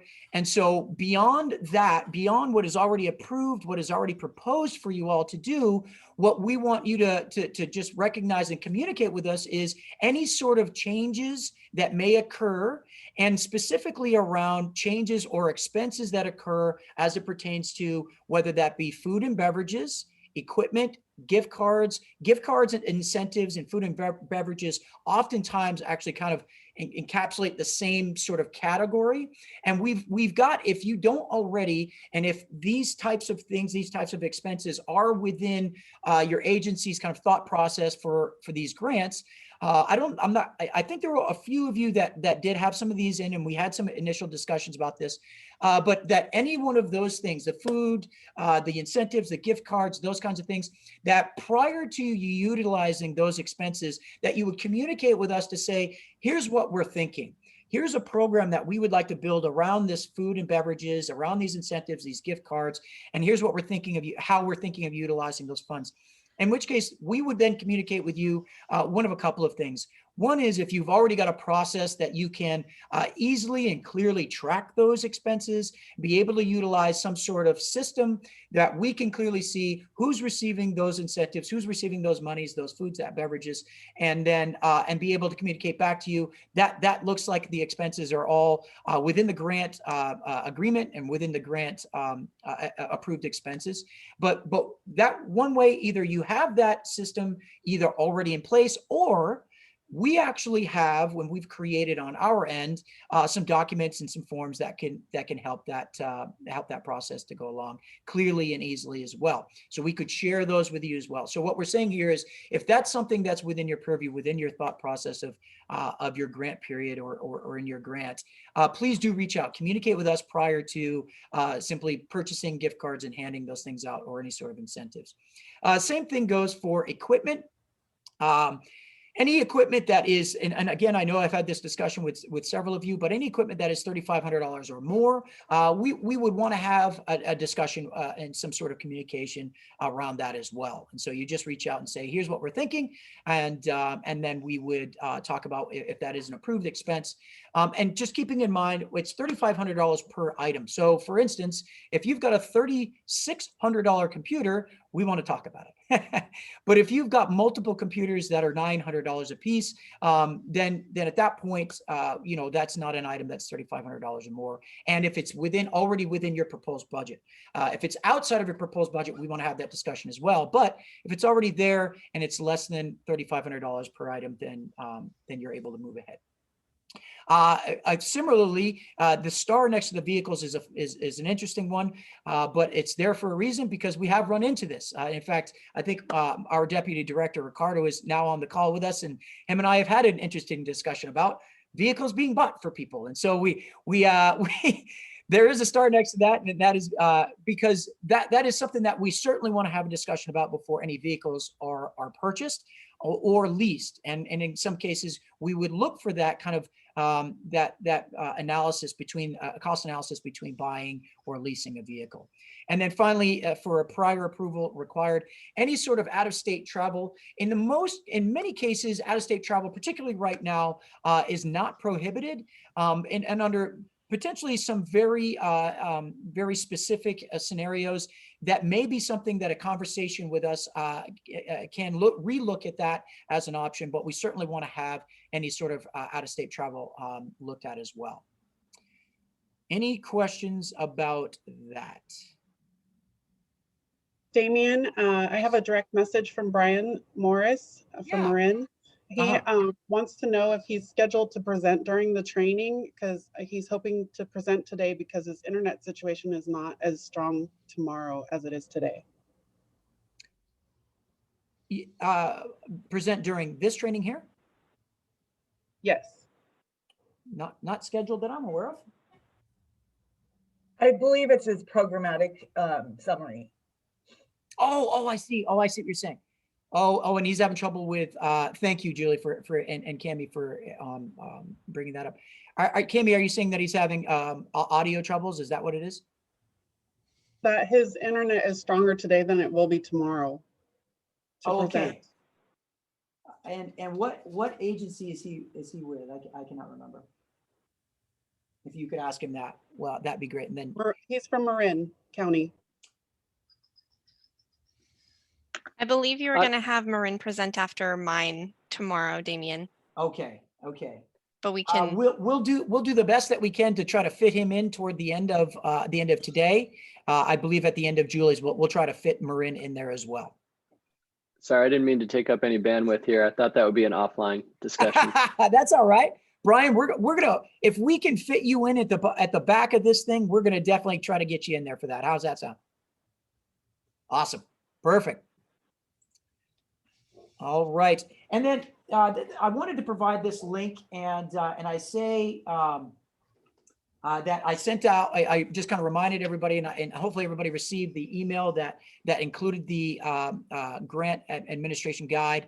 I say that is such an important document, and I truly mean that. Have that by your side for any questions that may come up, and I think that would be a really helpful. What I really like about this guide, and I had the incredible opportunity to walk through the entire guide and read the entire guide with our deputy director Ricardo, and just what an amazing walk through that, and really provided some incredible information that's been very helpful many times over. And so I highly recommend having that guide by your side. If you did not receive it in an email, that is the link that is on our on the slide that's here now. And it's also, once again, for anybody that hasn't clicked into the IDG portion of the BSCC website, it is also a link that is on there as well, and you can pull that up at any time.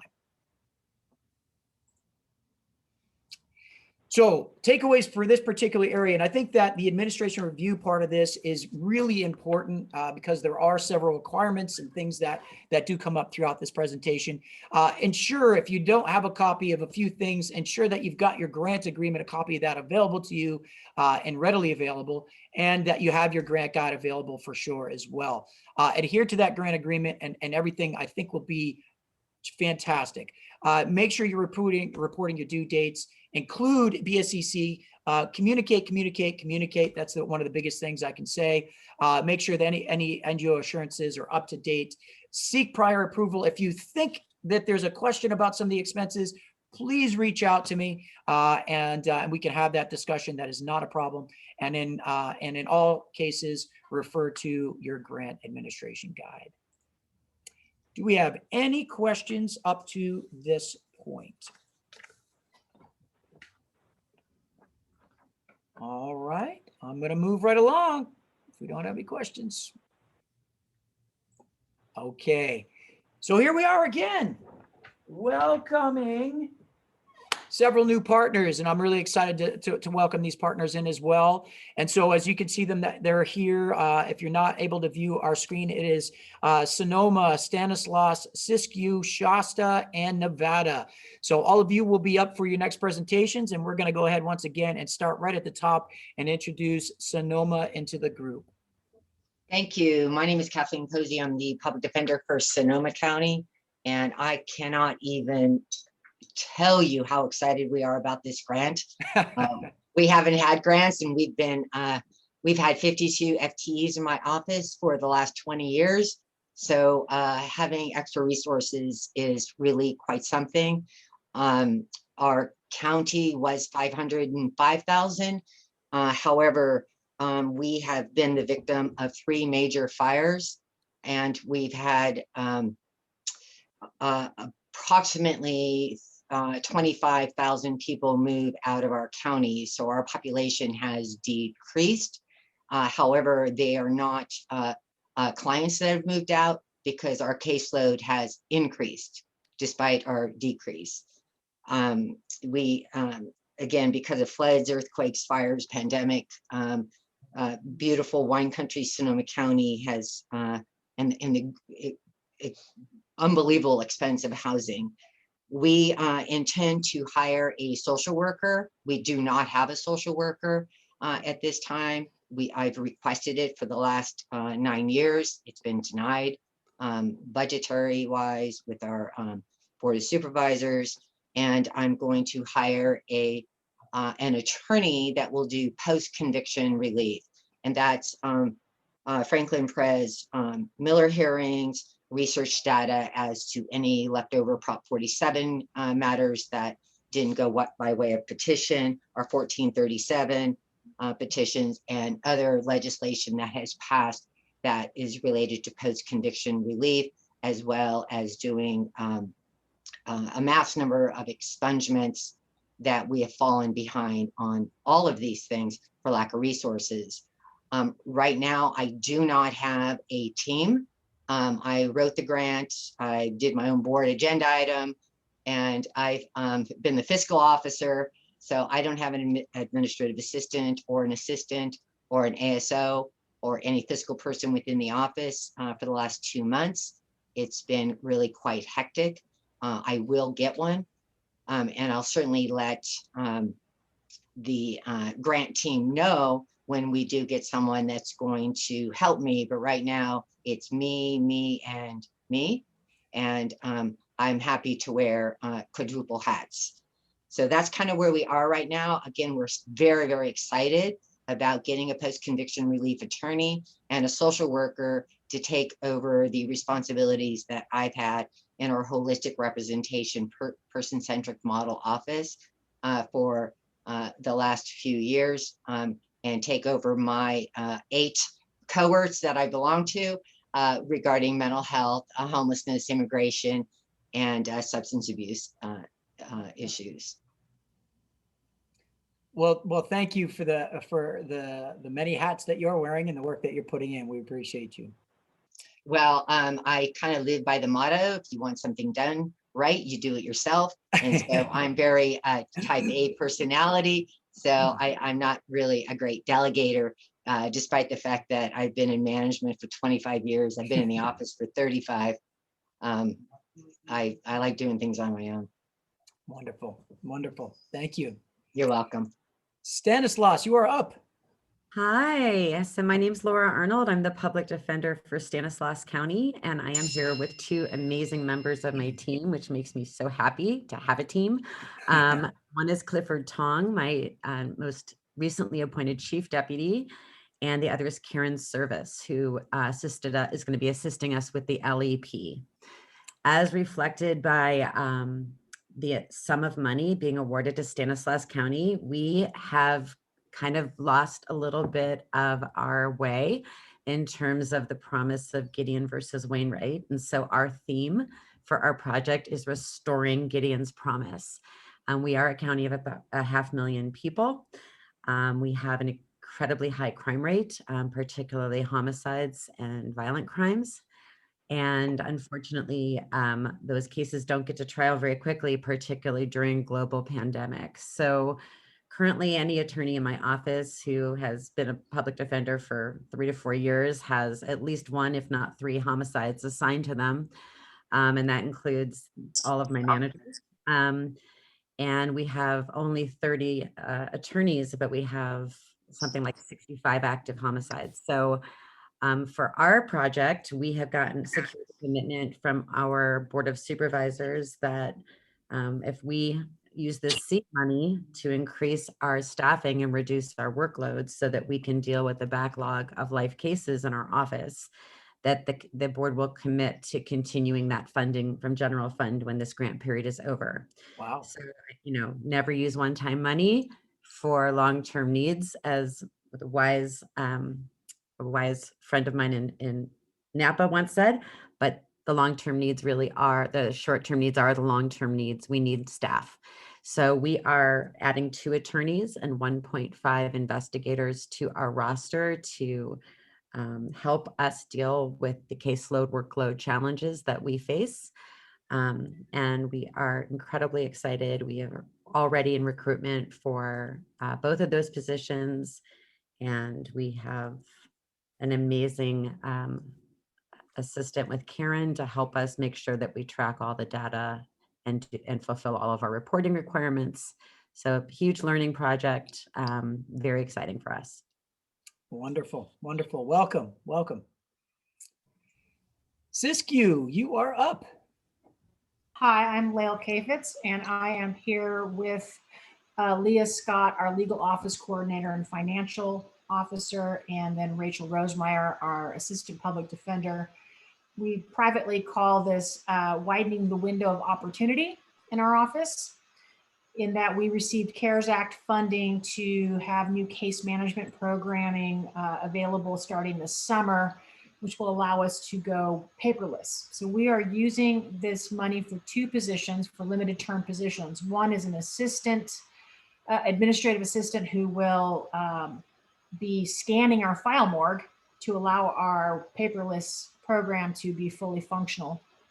And also we will be using this to hire a limited term attorney to launch a misdemeanor diversion program. We have a massive backlog, as everyone does due to the pandemic, of misdemeanor cases that are not adjudicated. That happens to correspond with a new statutory opportunity, which we are going to invite our judges to take advantage of by having extra people to force them to do trials or grant diversion. Wonderful, wonderful. Thank you, Lael. Very, very nice to have you here. Shasta, you are up. Thank you, Damian. You're welcome. First, I just wanted to say how appreciative we are that, Indigent Defense Services are receiving grants. I hope that this is the beginning of more grants coming in this field. It's long overdue. I also wanted to thank your organization. I read through the administrative guide that you referred to. It's really well written. It's excellent. It seems to break down complicated accounting concepts and are simple to understand. So whoever wrote that did, in my opinion, an excellent job. I'd love to say really it was me. I can't though. Yeah, really good. So as far as personnel goes, Donna Limler's here with us. She's going to be our day-to-day contact person on our program. And our project is, my intent is to simply, reduce the caseload per attorney ratio. We have high caseloads up here in Shasta County. We have had retention problems in the past. And so I think that reducing the quantity of cases per attorney is going to assist with quality of life, as well as quality of representation and jury trial performance.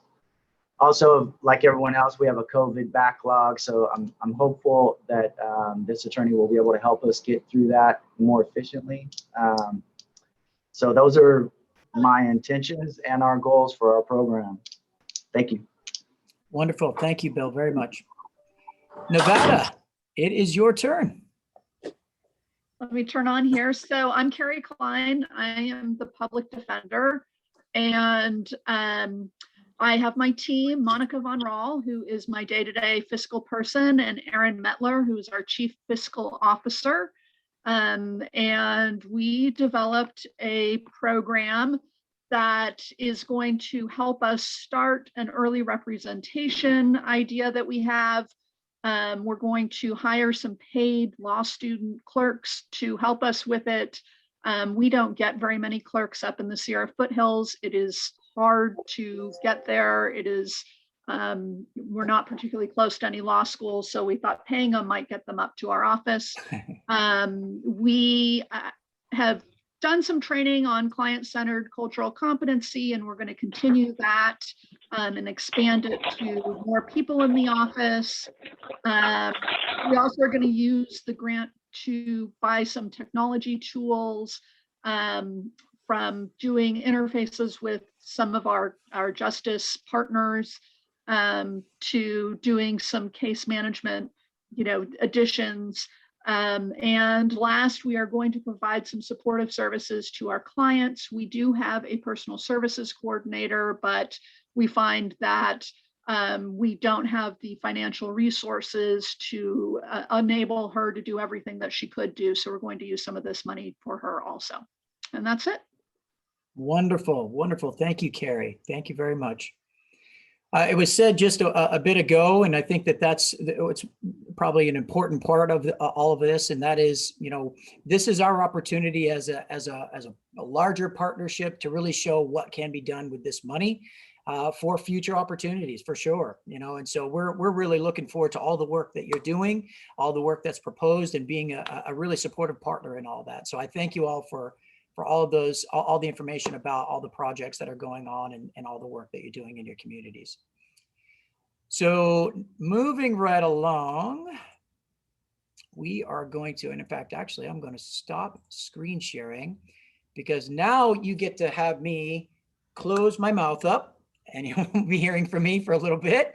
And I'm going to introduce Julie. Julie is one of our analysts for for IDG. She is also an analyst for our Prop 47 grants and has helped out in many other grants as well. Her and Cami are an incredible team of analysts together that do a lot of the behind the scenes stuff that is cumbersome and time consuming and all that stuff. And so I want to introduce Julie, and Julie's going to be walking us through some of the fiscal responsibilities of this grant. Julie?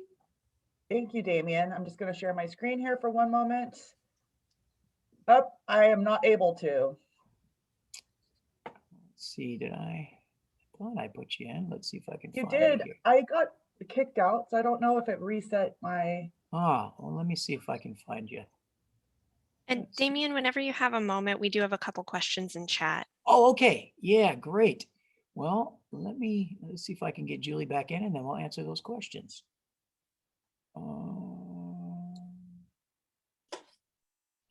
Julie, why am I not seeing you? It is in alphabetical order, isn't it? I think it is.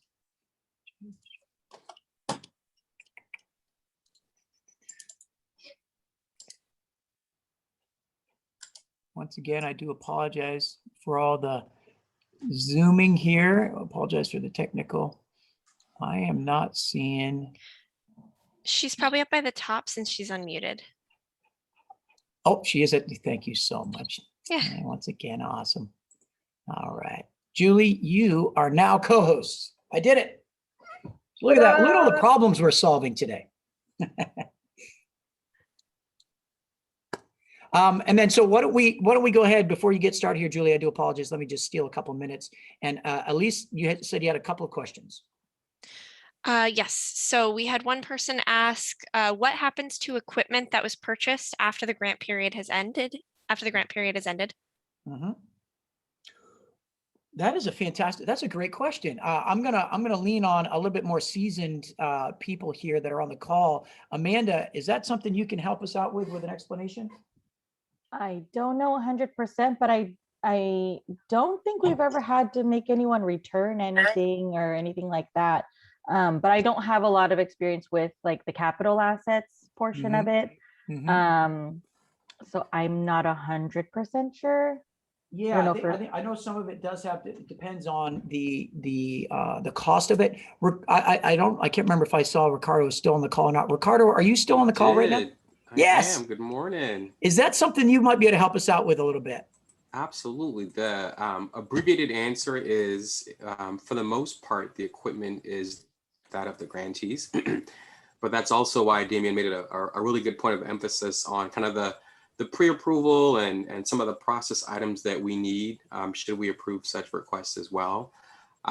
There's a degree of us just ensuring that, for the length of the project, it makes sense for any type of equipment purchases that are indeed made, because, for all intents and purposes, they will be yours. The state's not interested for the most part in 2 years from now coming back and say, hey, can I have that pen and that copier machine and whatnot? So if it feels like staff maybe does a little bit more scrutiny, it's in large part because we know that some of those items at a certain point, once the grant ends, will really be yours.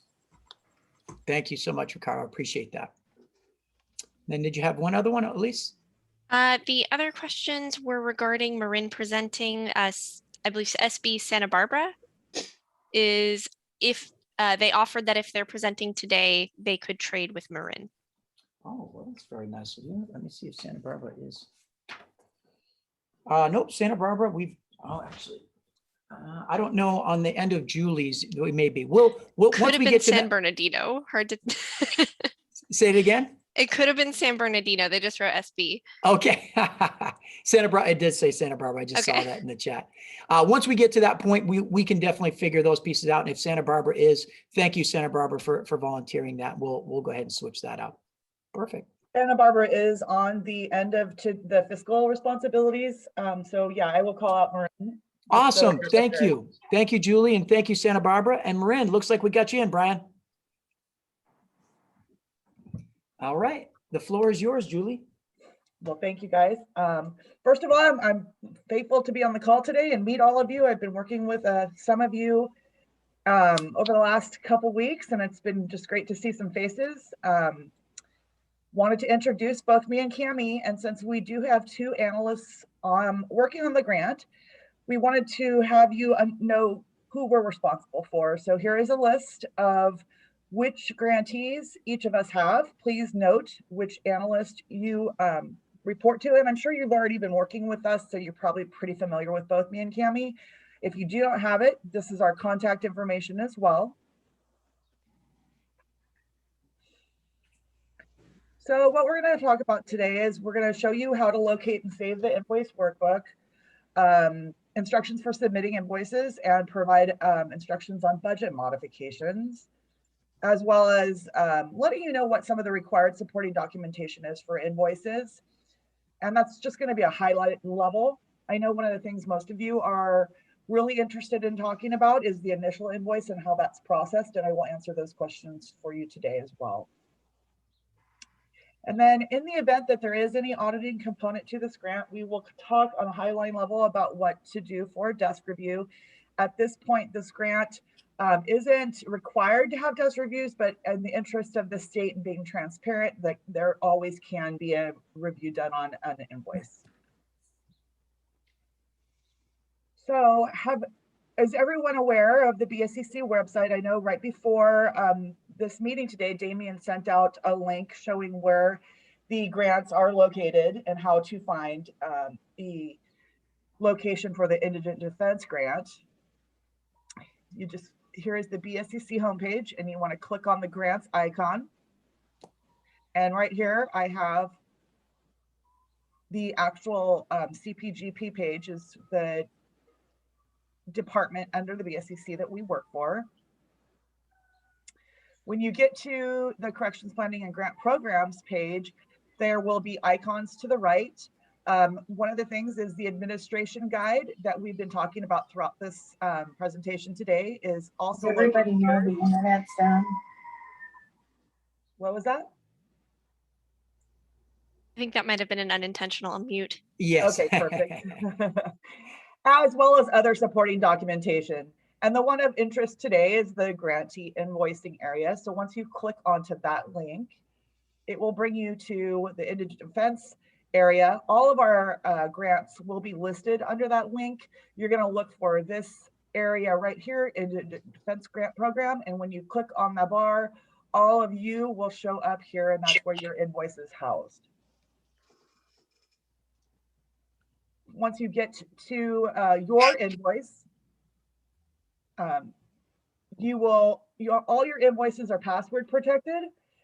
Even though this is a public site, we do make sure, in the interest of your information, that it's shared between you, us, and the BSCC only. And the password will be your contract number. And it's 3 front digits and a -20. So your example here would be one of our grantees has a contract number doing is -20. charging this so that you don't have to worry about it. We'll want to have everybody mute themselves. If you don't see the little mute button, please go ahead and click that button. Thank you so much. Once you open the grant to the invoice, there will be an icon here asking you to enable the content, and that enables our macros. And this is a form that we have you, when you submit your invoice, which we will show on another page, it will electronically send your invoice directly to the Indigent Defense Fund email. Once you open your workbook, you want to right-click and save as on your local computer. Please don't rename the file, and then exit the web browser and work directly from the saved file. And prior to each reporting period, you want to download the workbook. They'll all be updated each time you send an invoice, and the invoices are due on a quarterly basis. As Damien showed in his first overview, he did give you the invoice due dates, and that will be when you want to submit each invoice. Now, there are several forms included in the workbook. The invoice workbook is pretty comprehensive. Right here, you can see that there's several tabs here, and these are all of what's of interest to you. The first one would be the advance payment tab, and then invoices 1 through 10, and so on. Actually, the grant period is allowed to have 10 invoices up to June 30th of 2023, but you will be given 2 more invoice tabs in your workbook that will allow you to bill beyond the grant period only for evaluation, and in case you have evaluating expenses past the grant date. You also have a modification tab. Your project budget narrative will be listed and housed right in your workbook, and then invoice due dates and instructions. And right now, I'd just like to pause and see if anybody has any questions so far.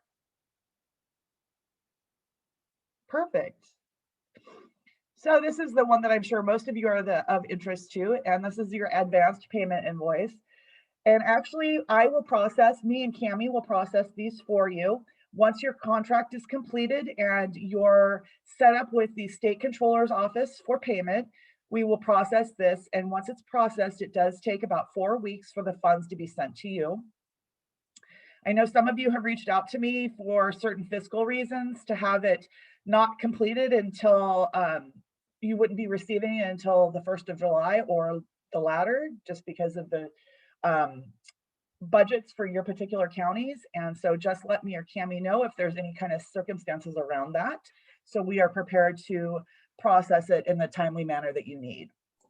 Any questions? Julie, I would just say in that same token, if you do communicate the requests such as that, if you can also include myself in that communication, that can help for any sort of movement that might happen, in the future for employees that move around. And so just ensure to include me. That way I'm up to speed with everything and we don't have any additional questions that might come up later on. Okay, perfect. Yep. Does anybody have any questions on the advance payment invoice? Perfect. So then this is a view, a top 30,000 feet view, I like to call, of a complete invoice. It's rather small, but we're going to go into the details and do a whole overview of all the components to the invoice. They will be submitted every quarter. These are to justify your expenditures for your complete payment that will be started at the beginning of the grant. And so now we'll take a look at each individual piece of the invoice. So each invoice will have your budget listed into it. And if it's a first invoice, it won't have anything in the prior expenditures line. You will just be reporting anything in that period, any expenditures that occurred in that reporting quarter. And then your balance of what still needs to be reported to complete the grant. So you would just put in your amounts in the green area. Any of the green area is allowable for you to fill out. Any of the white is going to be blocked just to ensure that the data is correct. We want to make sure that any reporting expenses are rounded to the whole dollar. And if any amounts are greater than what you put in your budget, it won't allow an error message will appear for you. So let's say in salaries and benefits, if you put in $50,000 and you had billed 51, there would be an error message saying that that wasn't in alignment with your contract and that you could either reach out to Damien for a modification or bill less. In this section, it's the middle of the invoice. This is where you would list out the definition of each expenditure. So for salaries and benefits, you might put in the people you've all talked about that you're hiring, and then put their salary calculations. Really what you want to do is you want to make sure that you match how your narrative in your grant agreement is written to your expenditure lines. Any questions there?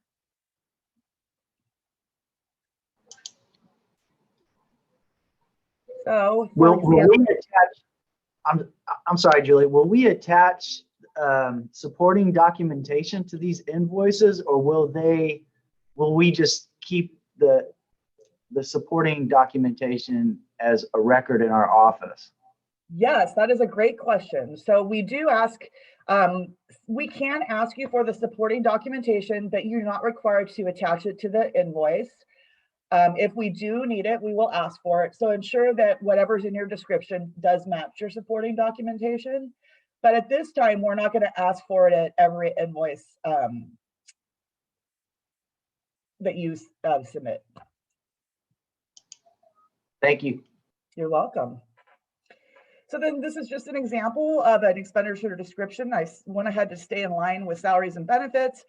We put in program director, full-time employee at $50,000 a year equals $41.67 per 3 months is $12.5, and that matches what was put up in the top. So I'm going to go back. Whatever you put in here will match to the line item of the description right here.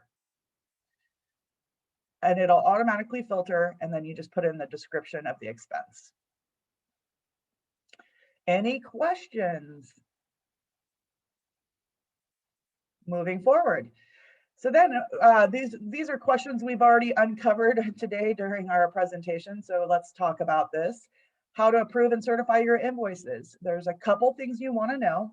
Is the authorized financial officer is the person identified in the grant agreement or the grantee contact information sheet. So that person can change over time, and you don't have to submit a new contract. We just actually will change in the grantee contact information. And the authorized financial officer cannot be the project director or the individual preparing the invoice. So this person preparing the invoice must be separate from the authorized financial officer. Once you fill out this information, you will hit the certified button saying that all information is correct. And then this submit button is that macros I was talking about. This submit button will process the invoice directly into the Indigent Defense Grant email address. Any questions?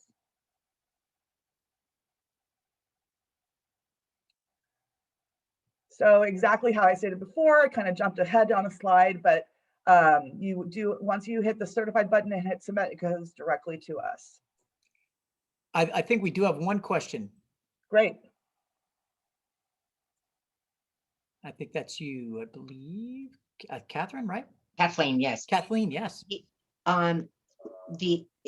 You just on your last slide, you indicated that the financial officer cannot also be the program director or the person filling out the invoices.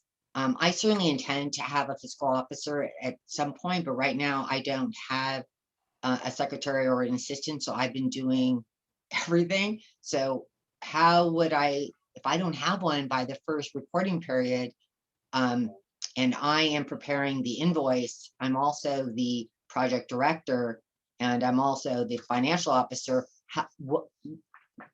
What should I do? Should I just snag somebody from my office and make them a financial officer when they're an attorney?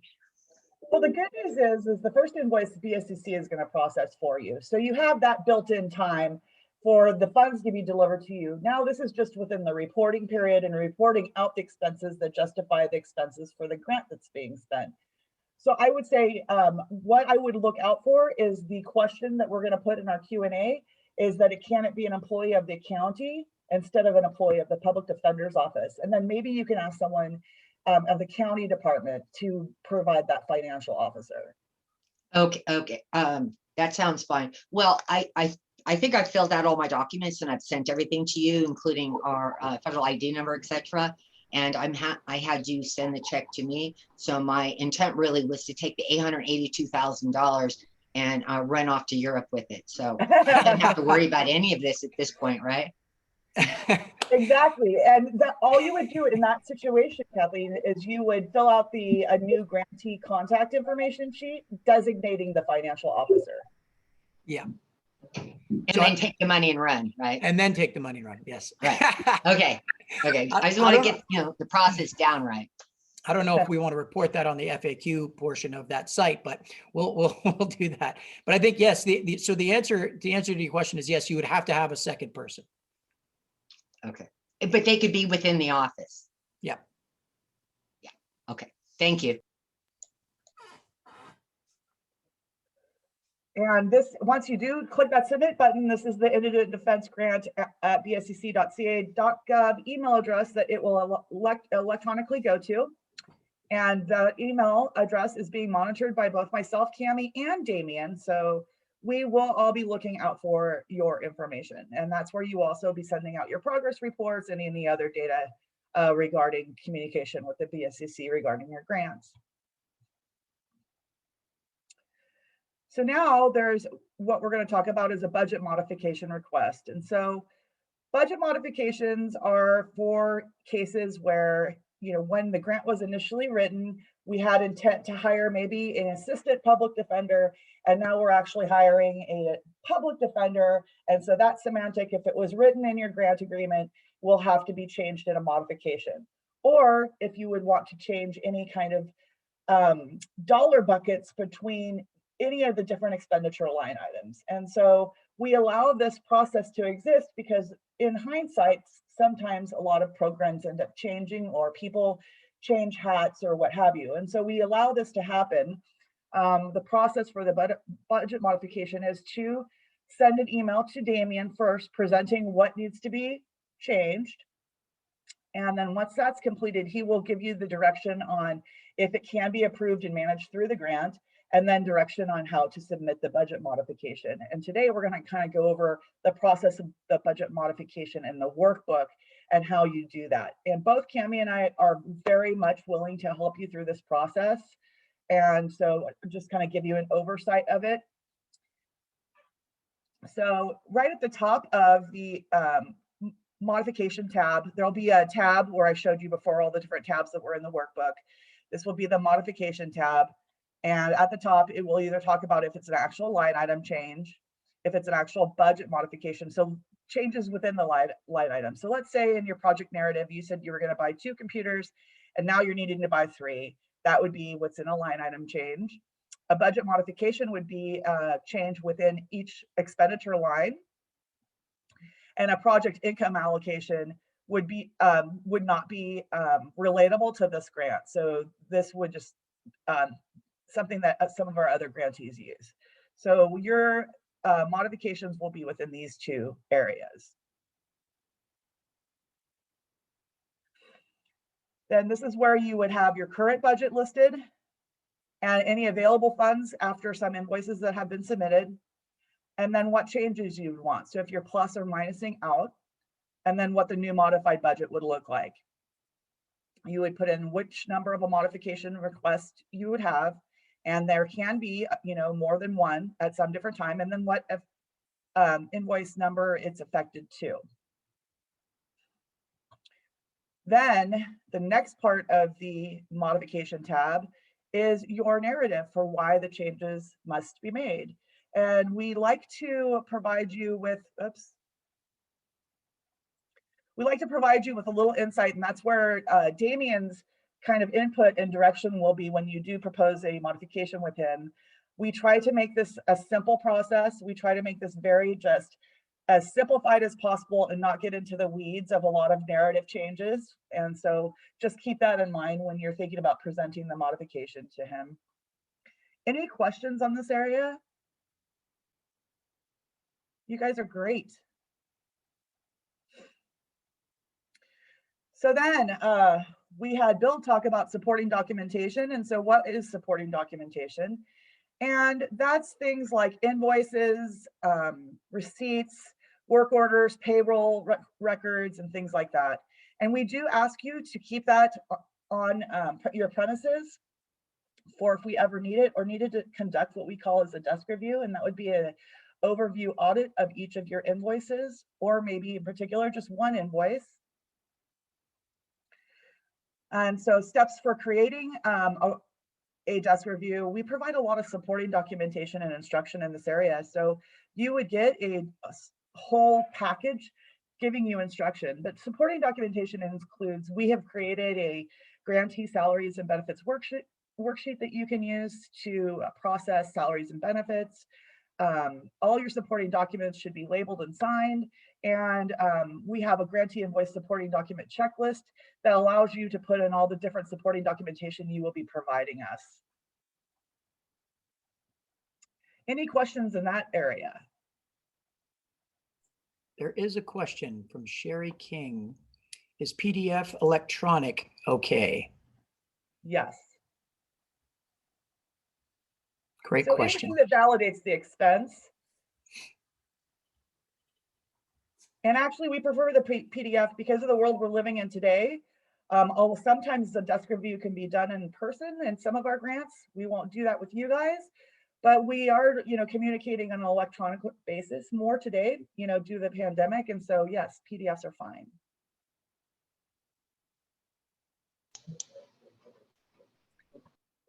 Okay.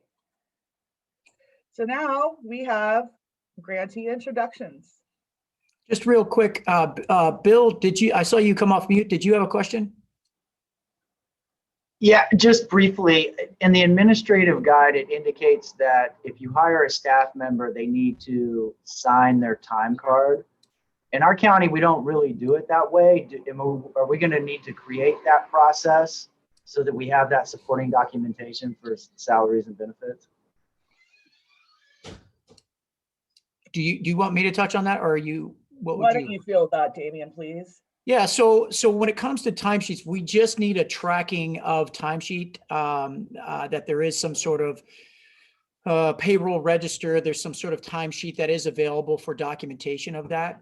It doesn't necessarily have to be a specific type of timesheet that they're signing specifically, but that there is a timesheet that is tracking any sort of time spent. Yeah. Thank you. You got it.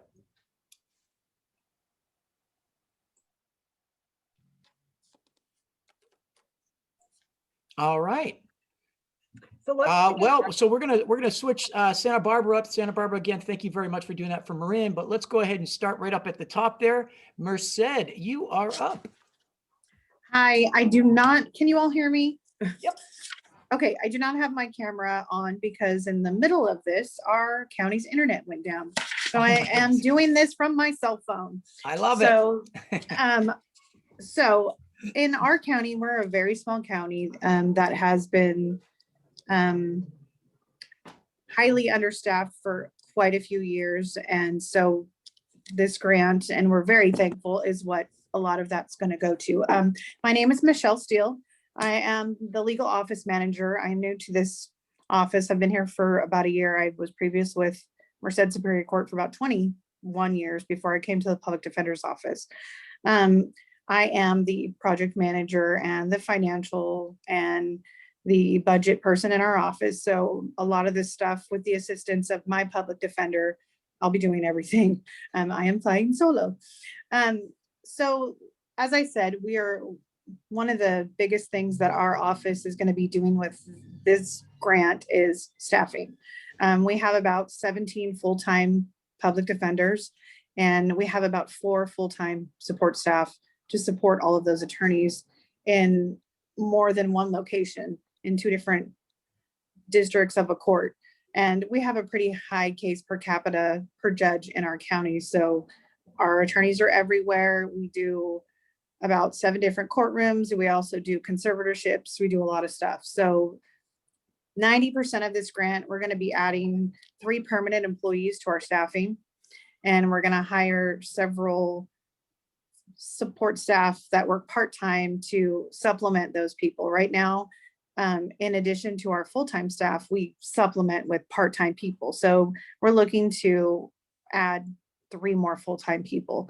Another thing that we're going to be doing with the dollars is we do have another office location. It's about 45 minutes away in the city of Los Banos. There's a brand new courthouse there. They're going to be doubling the bench over there. So we're going to have more attorneys out there. Right now, our attorneys are kind of sharing a conference room that they speak to their clients. They talk about confidential information, and we're looking to create a training area, create a staffing location where attorneys can have confidential client communication and not be in the middle of a conference room. So we're going to use part of the dollars for that. And then the last thing we're going to use our dollars for would be a technology upgrade. Our office used to be close to the county building and our technology was much better. Well, that building was demolished about a year ago or a year and a half ago. And we are in an offsite location and our technology is horrible. So one of the things that we're doing right now, and everyone's doing and can totally relate to, Zoom court. So a lot of our attorneys are telecommuting, they're all working at home. And so one of the things that we're in desperate need of is updated technology, our tablets, the things that we are doing. Our attorneys are appearing in court by Zoom. So we're going to be using some of the dollars to update our tablets and purchase new tablets for the attorneys and the staff. So that is going to be a huge help. But for the most part, these dollars are going to go to staffing and supporting our attorneys and our clients with a lot more staff. So we thank you. Thank you, Michelle. Thank you for being resourceful too. Oh, Appreciate yeah. that. No problem. All right, Monterey, you are up. I am Jeremy Zubai. I am the Assistant Public Defender in Monterey County. Also at the meeting and on our team is my boss, Susan Chapman, the Public Defender of Monterey County. She and I are privileged to have a great finance team working with us. They are all unencumbered by the warpage of personality that results from law school. So they understand mathematics, they understand finance, and we rely on them greatly. Those folks are Latasha Ellis, our finance manager, Rachel Scott, Becky Avila, and Christy Corpus. Our program is called, nicknamed the ACME program. It's a trichotomous program which deals with, first of all, attorney training, most specifically trial colleges that some of our less experienced attorneys are going to attend. The second part has to do with modifying our case management software to allow automatic text and email messages to our clients, alerting them of their next court dates, as well as alerting our clients who are on probation when their probation terminates, so they can contact us for any post-conviction relief that they are entitled to. The last part is scanning our old files into our new case management system and a server to store those on site. Wonderful. Wonderful. Thank you for that. Thank you very much. Napa County, you are up. Good morning. I'm Ron Abernathy, the Napa County Public Defender, and joining me is Cheryl Cobley, my legal office manager. We are spending our money in two different areas. The first is a data mining and an analysis project focused mainly on Racial Justice Act sort of issues regarding sentencing disparities, regarding release disparities, but it will also allow us to set up databases involving individual officers. For example, does Officer X have an inordinate number of 148s and 69s attached to all of his or her interactions with the public? And we have the ability to go back the last 10 years as well as moving into the future. The second part of our funding is going to be used on mental health diversion. Napa County, being small, has limited resources available for diversion projects. And so we are hiring a recently retired CONREP director to do both the evaluations of our clients and to prepare individualized diversion treatment programs that would be available through existing resources. And she also has the ability to identify funding and that sort of thing. So we'll be able to provide some assistance to get our clients eligible for Medi-Cal funding and that sort of thing. So those are the two areas we're spending our money. Wonderful. Thank you, Ron. Thank you very much. And then we've got Marin County. Brian, you are up. All right, thank you, and good morning. I'm Brian Morris, Assistant Public Defender in Marin, and I'm joined today by Rose Spikes. She's our Financial Officer, and what we're working on for our grant is we're going to try to do some immigration removal defense and have a handoff between our immigration attorney and immigration removal defense. Also, bilingual, bicultural social worker to help with our juveniles. We saw a gap there. And we're looking also to help with getting people their driver's licenses. That was something that specifically our office had asked for. We're gonna have someone basically going to DMV and making sure everyone gets their license back. And also a court interpreter we're going to use to help people prepare for court. We've noticed especially during the pandemic, that people who are monolingual Spanish speakers in particular are having trouble getting their cases prepared for court and documents, et cetera. And so we're going to try to speed things up and get them to court more quickly with a court interpreter on our staff. And then finally, we're going to do some technological support for clients and interns, and utilize some tablets at the jail to help with Zoom meetings, and also to help with our meetings with clients who don't speak English, so we can get an interpreter on a Zoom call. So the last part is the technology, and that is it. And thank you again. Wonderful. Wonderful, Brian. Thank you. Julie, if you don't mind, if I can have you stop sharing your screen. And then what I wanted to do is I promised you that I was going to go over a few things having to do with your standard agreement that I wanted to, just a few sections that I wanted to highlight in my in the previous presentation. And then we moved right on to fiscal and I didn't do that. So I wanted to do that with you all now and just point out a few areas that are within your grant agreement, and just areas that you want to pay specific attention to, pay a little bit more attention to, and have available to you. So I'm going to do another quick screen share here. And this is the example that was provided to you in the RFP. And so the highlighted areas here are just the areas that I want to point out. And that goes, for the grant agreement itself, it does go through, as Julie had mentioned earlier as well, that it goes through the June 30th, 2023 date. And that each of you on your grant agreement has your maximum dollar amount. That's right on the front page there. And excuse my zooming. And that is, we had talked about the reporting requirements, both the dates for progress reports and for invoices are again right within the first few pages of the grant agreement. And those are great to have available for people to see that are working with your grant. Many of you I know are doing much of the work yourselves, but for either yourselves that are working with several others or those that have others that are helping, this is a great, the dates are great to have available and out there so that they can be seen.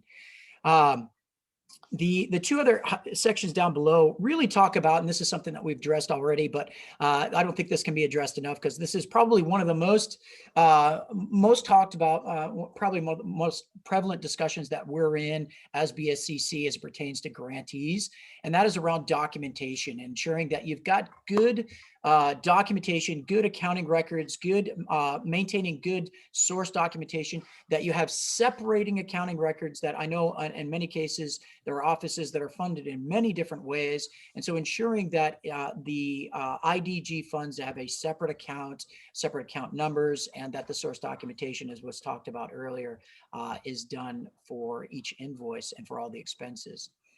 And again, excuse the zooming. And then this again just touches on the invoicing and payments. One more time, that these are the dates that those are due. And again, within the first few pages. And this outline, the highlighted sections here talk about one, the final local evaluation report, when that is due, invoicing claims, even if the invoices, if you have no expenses in a particular grant period, that invoice is still sent to us with a $0 invoice. And again, just one more time, that anytime BSCC can request supporting documentation through whether it be a desk review, audit, or any sort of what we refer to as a comprehensive monitoring visit, which I think we'll be talking about actually more tomorrow.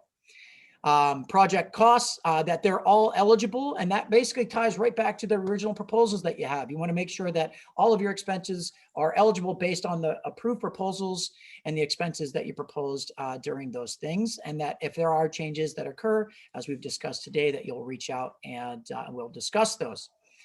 Well, withholding, and you know, there's a couple of areas that I did highlight. You know, withholding a sort of portion of grant funds is within the grant agreement, within the grant guidelines or admin guide as well, that, you know, we want to ensure that we're communicating. If we can communicate and we've got good communication going about changes or expenses and documentation, that kind of thing, that there should be no issues as far as holding or withholding any sort of portion of funding. But that in the case that you know, that communication isn't exactly clear, that there may be times when we are holding off on continuing the process. I know that you receive your funding ahead of time, but continuing to approve those expenses beyond the invoices, that may be something that we withhold based on just potentially a lack of communication. And I think that might have been it for that. Nope, here we go. Assurances, we talked about those declarations of assurances. This particularly around you know, working with others, working with subcontractors, working with professional services, any sort of contractors coming in, that they're aware of the same sort of documentation. They're aware of same declarations that we as BSCC, OSPD, and REN are able to come in and request documentation at any time. Project Access talks about that, a very reasonable thing, or a very thing that's, you know, will request those things at reasonable times. Any sort of modifications, we've talked about this again, you know, that we're communicating those things. And again, this is all within your grant agreement. Termination, you know, in the very far end of things, if there is a struggle with having clear communication, with having documentation, those kinds of things, you know, on the very far end of things, that termination of agreement is possible for those reasons. And then let's see, I think that was it. That was what I wanted to show you all there. And let me go ahead and stop screen sharing. Okay, so at this point, we have finished a bit early, so I thought we would just all sit here quietly and spend the rest of the time together. No, I'm not going to do that to you, of course.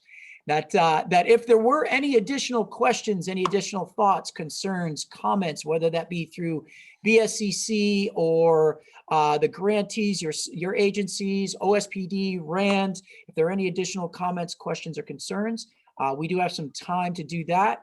And then very briefly before we do jump into that, tomorrow we're starting off again at the same time at 9:30 with our welcoming everyone back in. And then we'll do the same kind of walk through our agenda, the grantee introductions. We're going to start right off with some of those.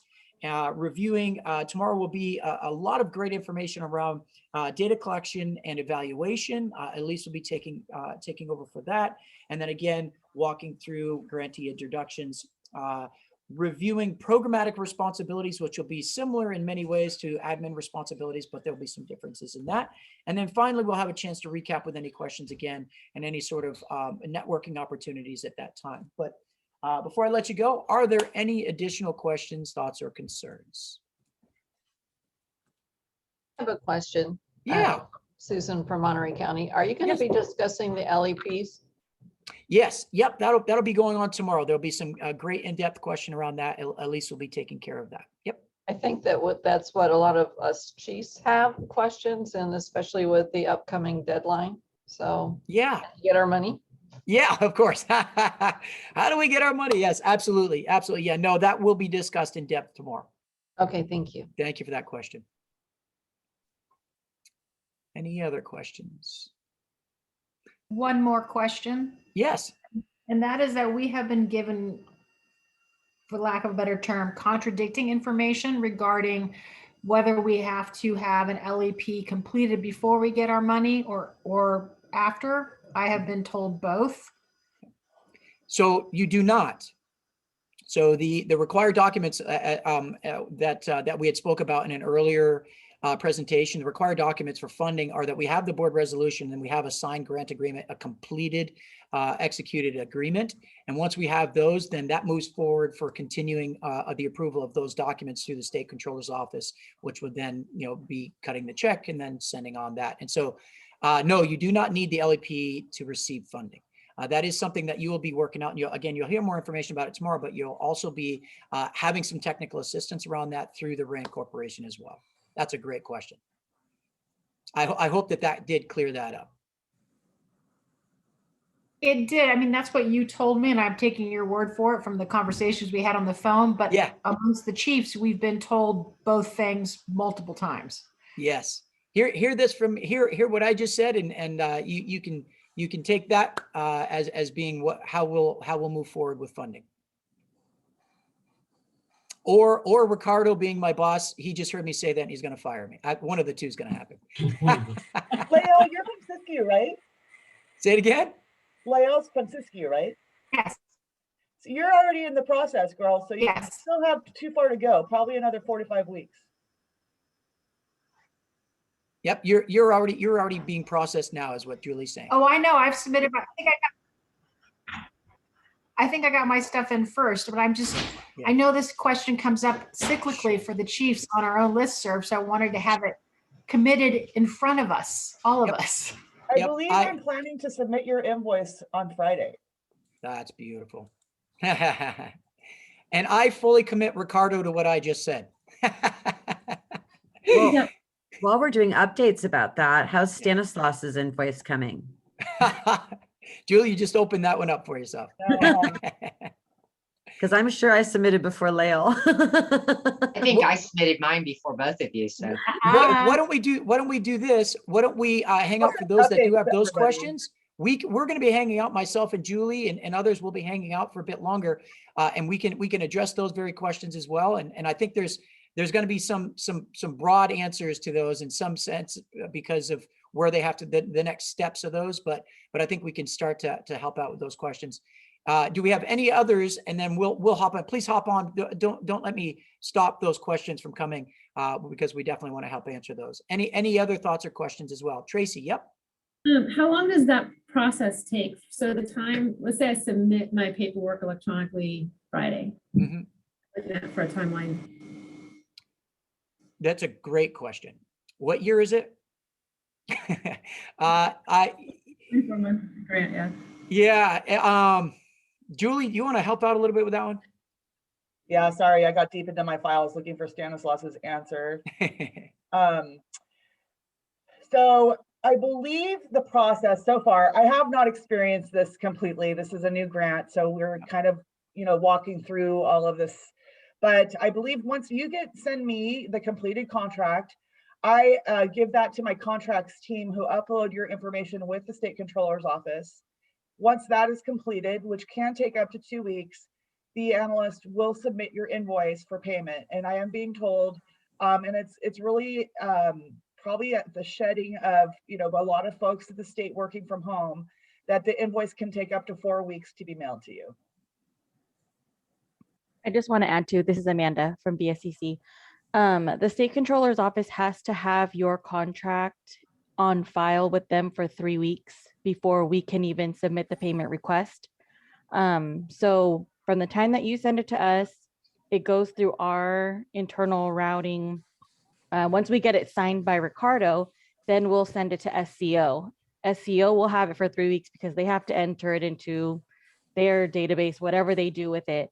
And then once we hit our 3-week mark, we can submit your payment request to our accounting department. Then that process to have them initiate the payment can take up to 2 weeks. And then SCO can take up to 2 weeks to review the payment and approve it. And then once they approve it, it can take about 2 weeks for you to receive the check. So I want to say timeline, maybe 2.5 months from the time that your signed contract is, or by the time that your contract is executed. Since there's not that many of us, I wonder if it might make some sense to simply send each one of us an individual email saying, here's where you are in this process. I think part of the problem would be is, that we as Amanda just kind of outlined, from the date that we receive your executed, it's about roughly 2.5 months. But to try to get everybody exactly where they're at would be very, very difficult. I think if in a general sense, understanding that if once we receive the fully executed contract, that's with board resolution and executed on both ends, from that date, it's taking about, what we're hearing is roughly 2.5 months. So then by the first reporting period, some of us may not actually have received the money. That's possible. Okay. Yeah. The other thing to be aware of too is that any expenses, and for some offices, I know I've had this conversation, for some offices, this you're able to do this and others you cannot. But for if your office has funding that can be reimbursed, you're able to expend funds that go back to, because you're an approved contract, you're approved, and then, the approval will process, but you're approved to expend those funds dating all the way back to February 15th. So you can be spending money during this time that can be reimbursed through this grant. Now, what specifically has to happen before we fall in that category? Does the contract have to be signed by BSCC, even though we're not going to be paid later and we fall in that category? Yeah, once you have a fully executed contract, at that point, you know that you have an approved contract, you have an approved agreement with BSCC. So at that point, expenses can go back as far as I said, February 15th. So if you have a fully executed contract, is there an invoice we need to submit to get the first payment? The first invoice will be from us. So we will submit that once all the SEO stuff has been completed. That's the correct terminology, correct, Amanda? Well, yes. So if we have the completed signed off BSCC contract, then it's not our next step. It's yours to fund us. If you are waiting for funds, then yes, you'd be waiting. If you're waiting to spend any money pertaining to this grant, then yes, you would be waiting for that check for you to receive that check. If you have funds that are available to you that can be reimbursed by the grant, then you don't have to wait for the check.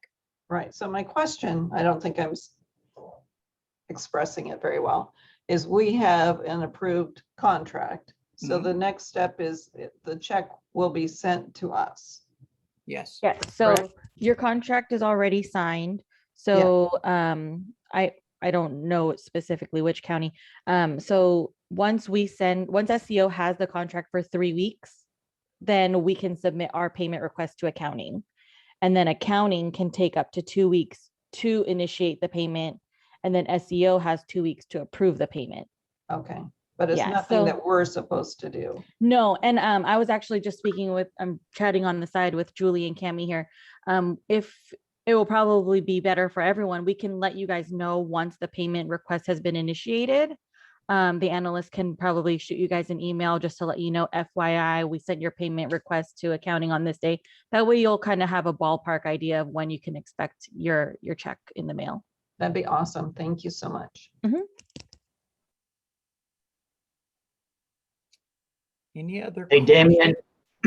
Yep. Damien, will we receive a copy of the fully executed agreement after the BSCC has signed it? Yes. Will we get a copy of that? Yes, you will. Yep. And that's the copy that we need to maintain in our files. Yep. Exactly. Thank you. Absolutely. Great questions. Awesome. Just so I understand this completely, if I hire a couple of contractors now and they agree to wait payment until things get funded and I submit an invoice, at an appropriate time, then I can actually pay them out of this grant. Is that correct? If those contractors are already within, if you have a grant agreement that is signed, that is fully executed, and the contractors that you're talking about are within your approved proposal, then yes. Okay, thank you. Yep.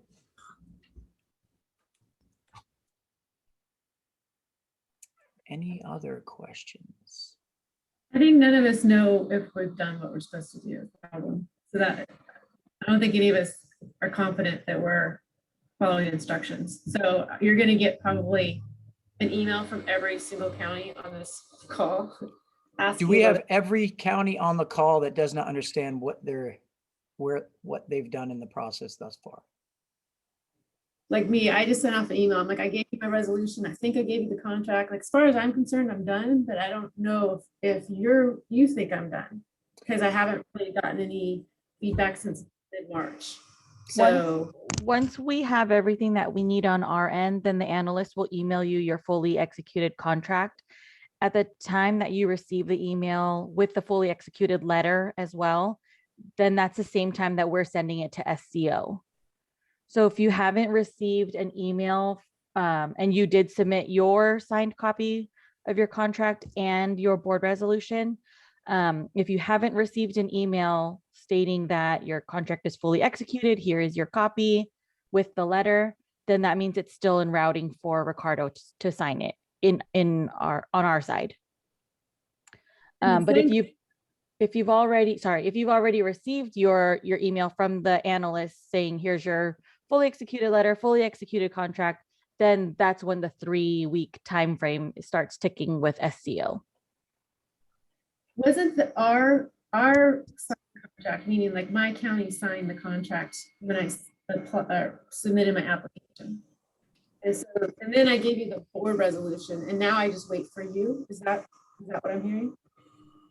Yeah, so you guys, I believe the counties emailed them into the analyst, and then the analyst routed them for Ricardo's approval or Ricardo's signature.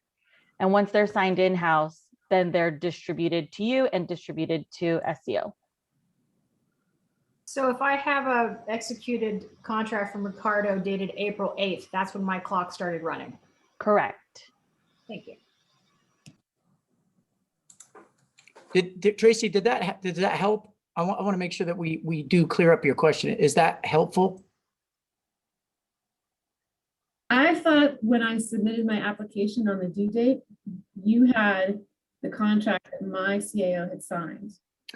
I guess Are you speaking of the original application?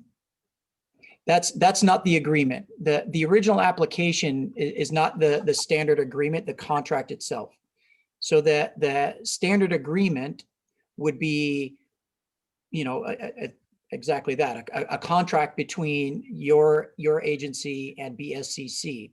That's not the original application, if that's the question. Okay, I'll ask, I'll follow up offline so we don't. Okay, all right. Yeah, I definitely want to help to make sure that you understand where you're at, because, you know, it's a lot of stuff. It's a lot of stuff. So absolutely reach out to us.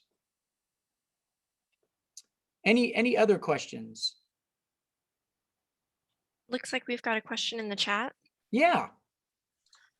I think it was mentioned, but we should have a separate line item / account in our budget where all grant funds are paid through. And they're just verifying that that's correct. I'm not sure that I understand the question. April Sindelar, if you want to unmute and clarify. Yeah. Yeah, I think it was mentioned previously, but so right now we have our budget and we have separate line items for computer equipment, for our funding for experts, and we pay out of those based on what we're invoicing. Should we have a separate account, a line item where we just invoice anything that falls under the grant? So if I'm purchasing laptops, should it come out of an account for the grant, or should I come out of my computer account and I just invoice you? Or send it to you in my invoice? That, I would believe what you're asking is kind of like a county related question on billing. Okay. And the invoices for us is how you're justifying the expenditures for what you were awarded. As far as how you internally process it, that would be your accounting system. Okay. Donna, I think it's Lemire, said that she had created through whatever system that she's using, had created basically it sounds like an account number specific to this grant already through that system, so that any expenses that are coming out of that are going to be expensed onto these invoices. Is that correct, Donna? Yeah. Great. Yeah, that's a great question, April. Thank you for bringing that up. All right. Any other questions? We get it. We know this is not the easiest process in the world, and not only that, but it's an interesting grant in the way that it's been provided to us and then being sent out to your agencies. It's definitely a different way in which to do this. It's somewhat of a hybrid, if you will, of different processes and ways in which grants can be done. So we absolutely understand it. There's no, please, there are no questions that are bad questions. Please do send those on. If you do have need some additional clarification, do send us an email. You can, based on what list you're on, whether that be Cammie or Julie, you can send it out to myself and one of those two analysts, and then we will do our best to be able to clarify where you're at. But basically, going back to the presentation that I had done earlier, if we have a board resolution and a fully executed grant standard 213, if we have those two things, then the next step in the process is what Amanda had explained from that point. You would have received, if both of those are, if that grant agreement is fully executed, you would have received a copy of that. If it is not, it is in routing process at this point. If you find that there's been a longer period of time than you think you're comfortable with, do reach out to us and we can certainly let you know that. Yeah, somebody just mentioned we're not used to getting grants. We totally knew that. We totally knew that. So no worries. Please do reach out. Let us know if we can help.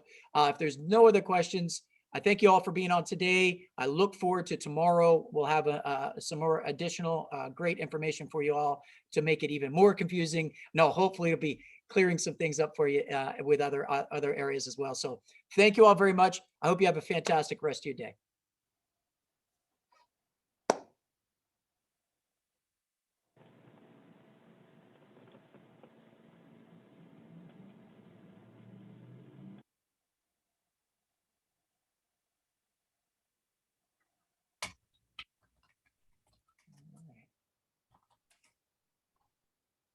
If BSCC and RAND or OSPD wants to hang out, please do.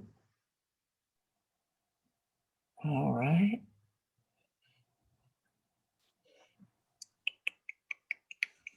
I've got a few others on here.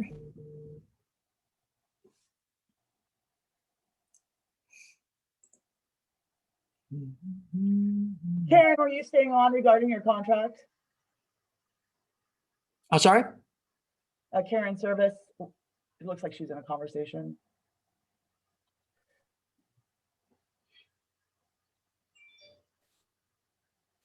Oh, yes. Thank you, Amanda. Yes, I do want to stop recording. Thank you for saying that. She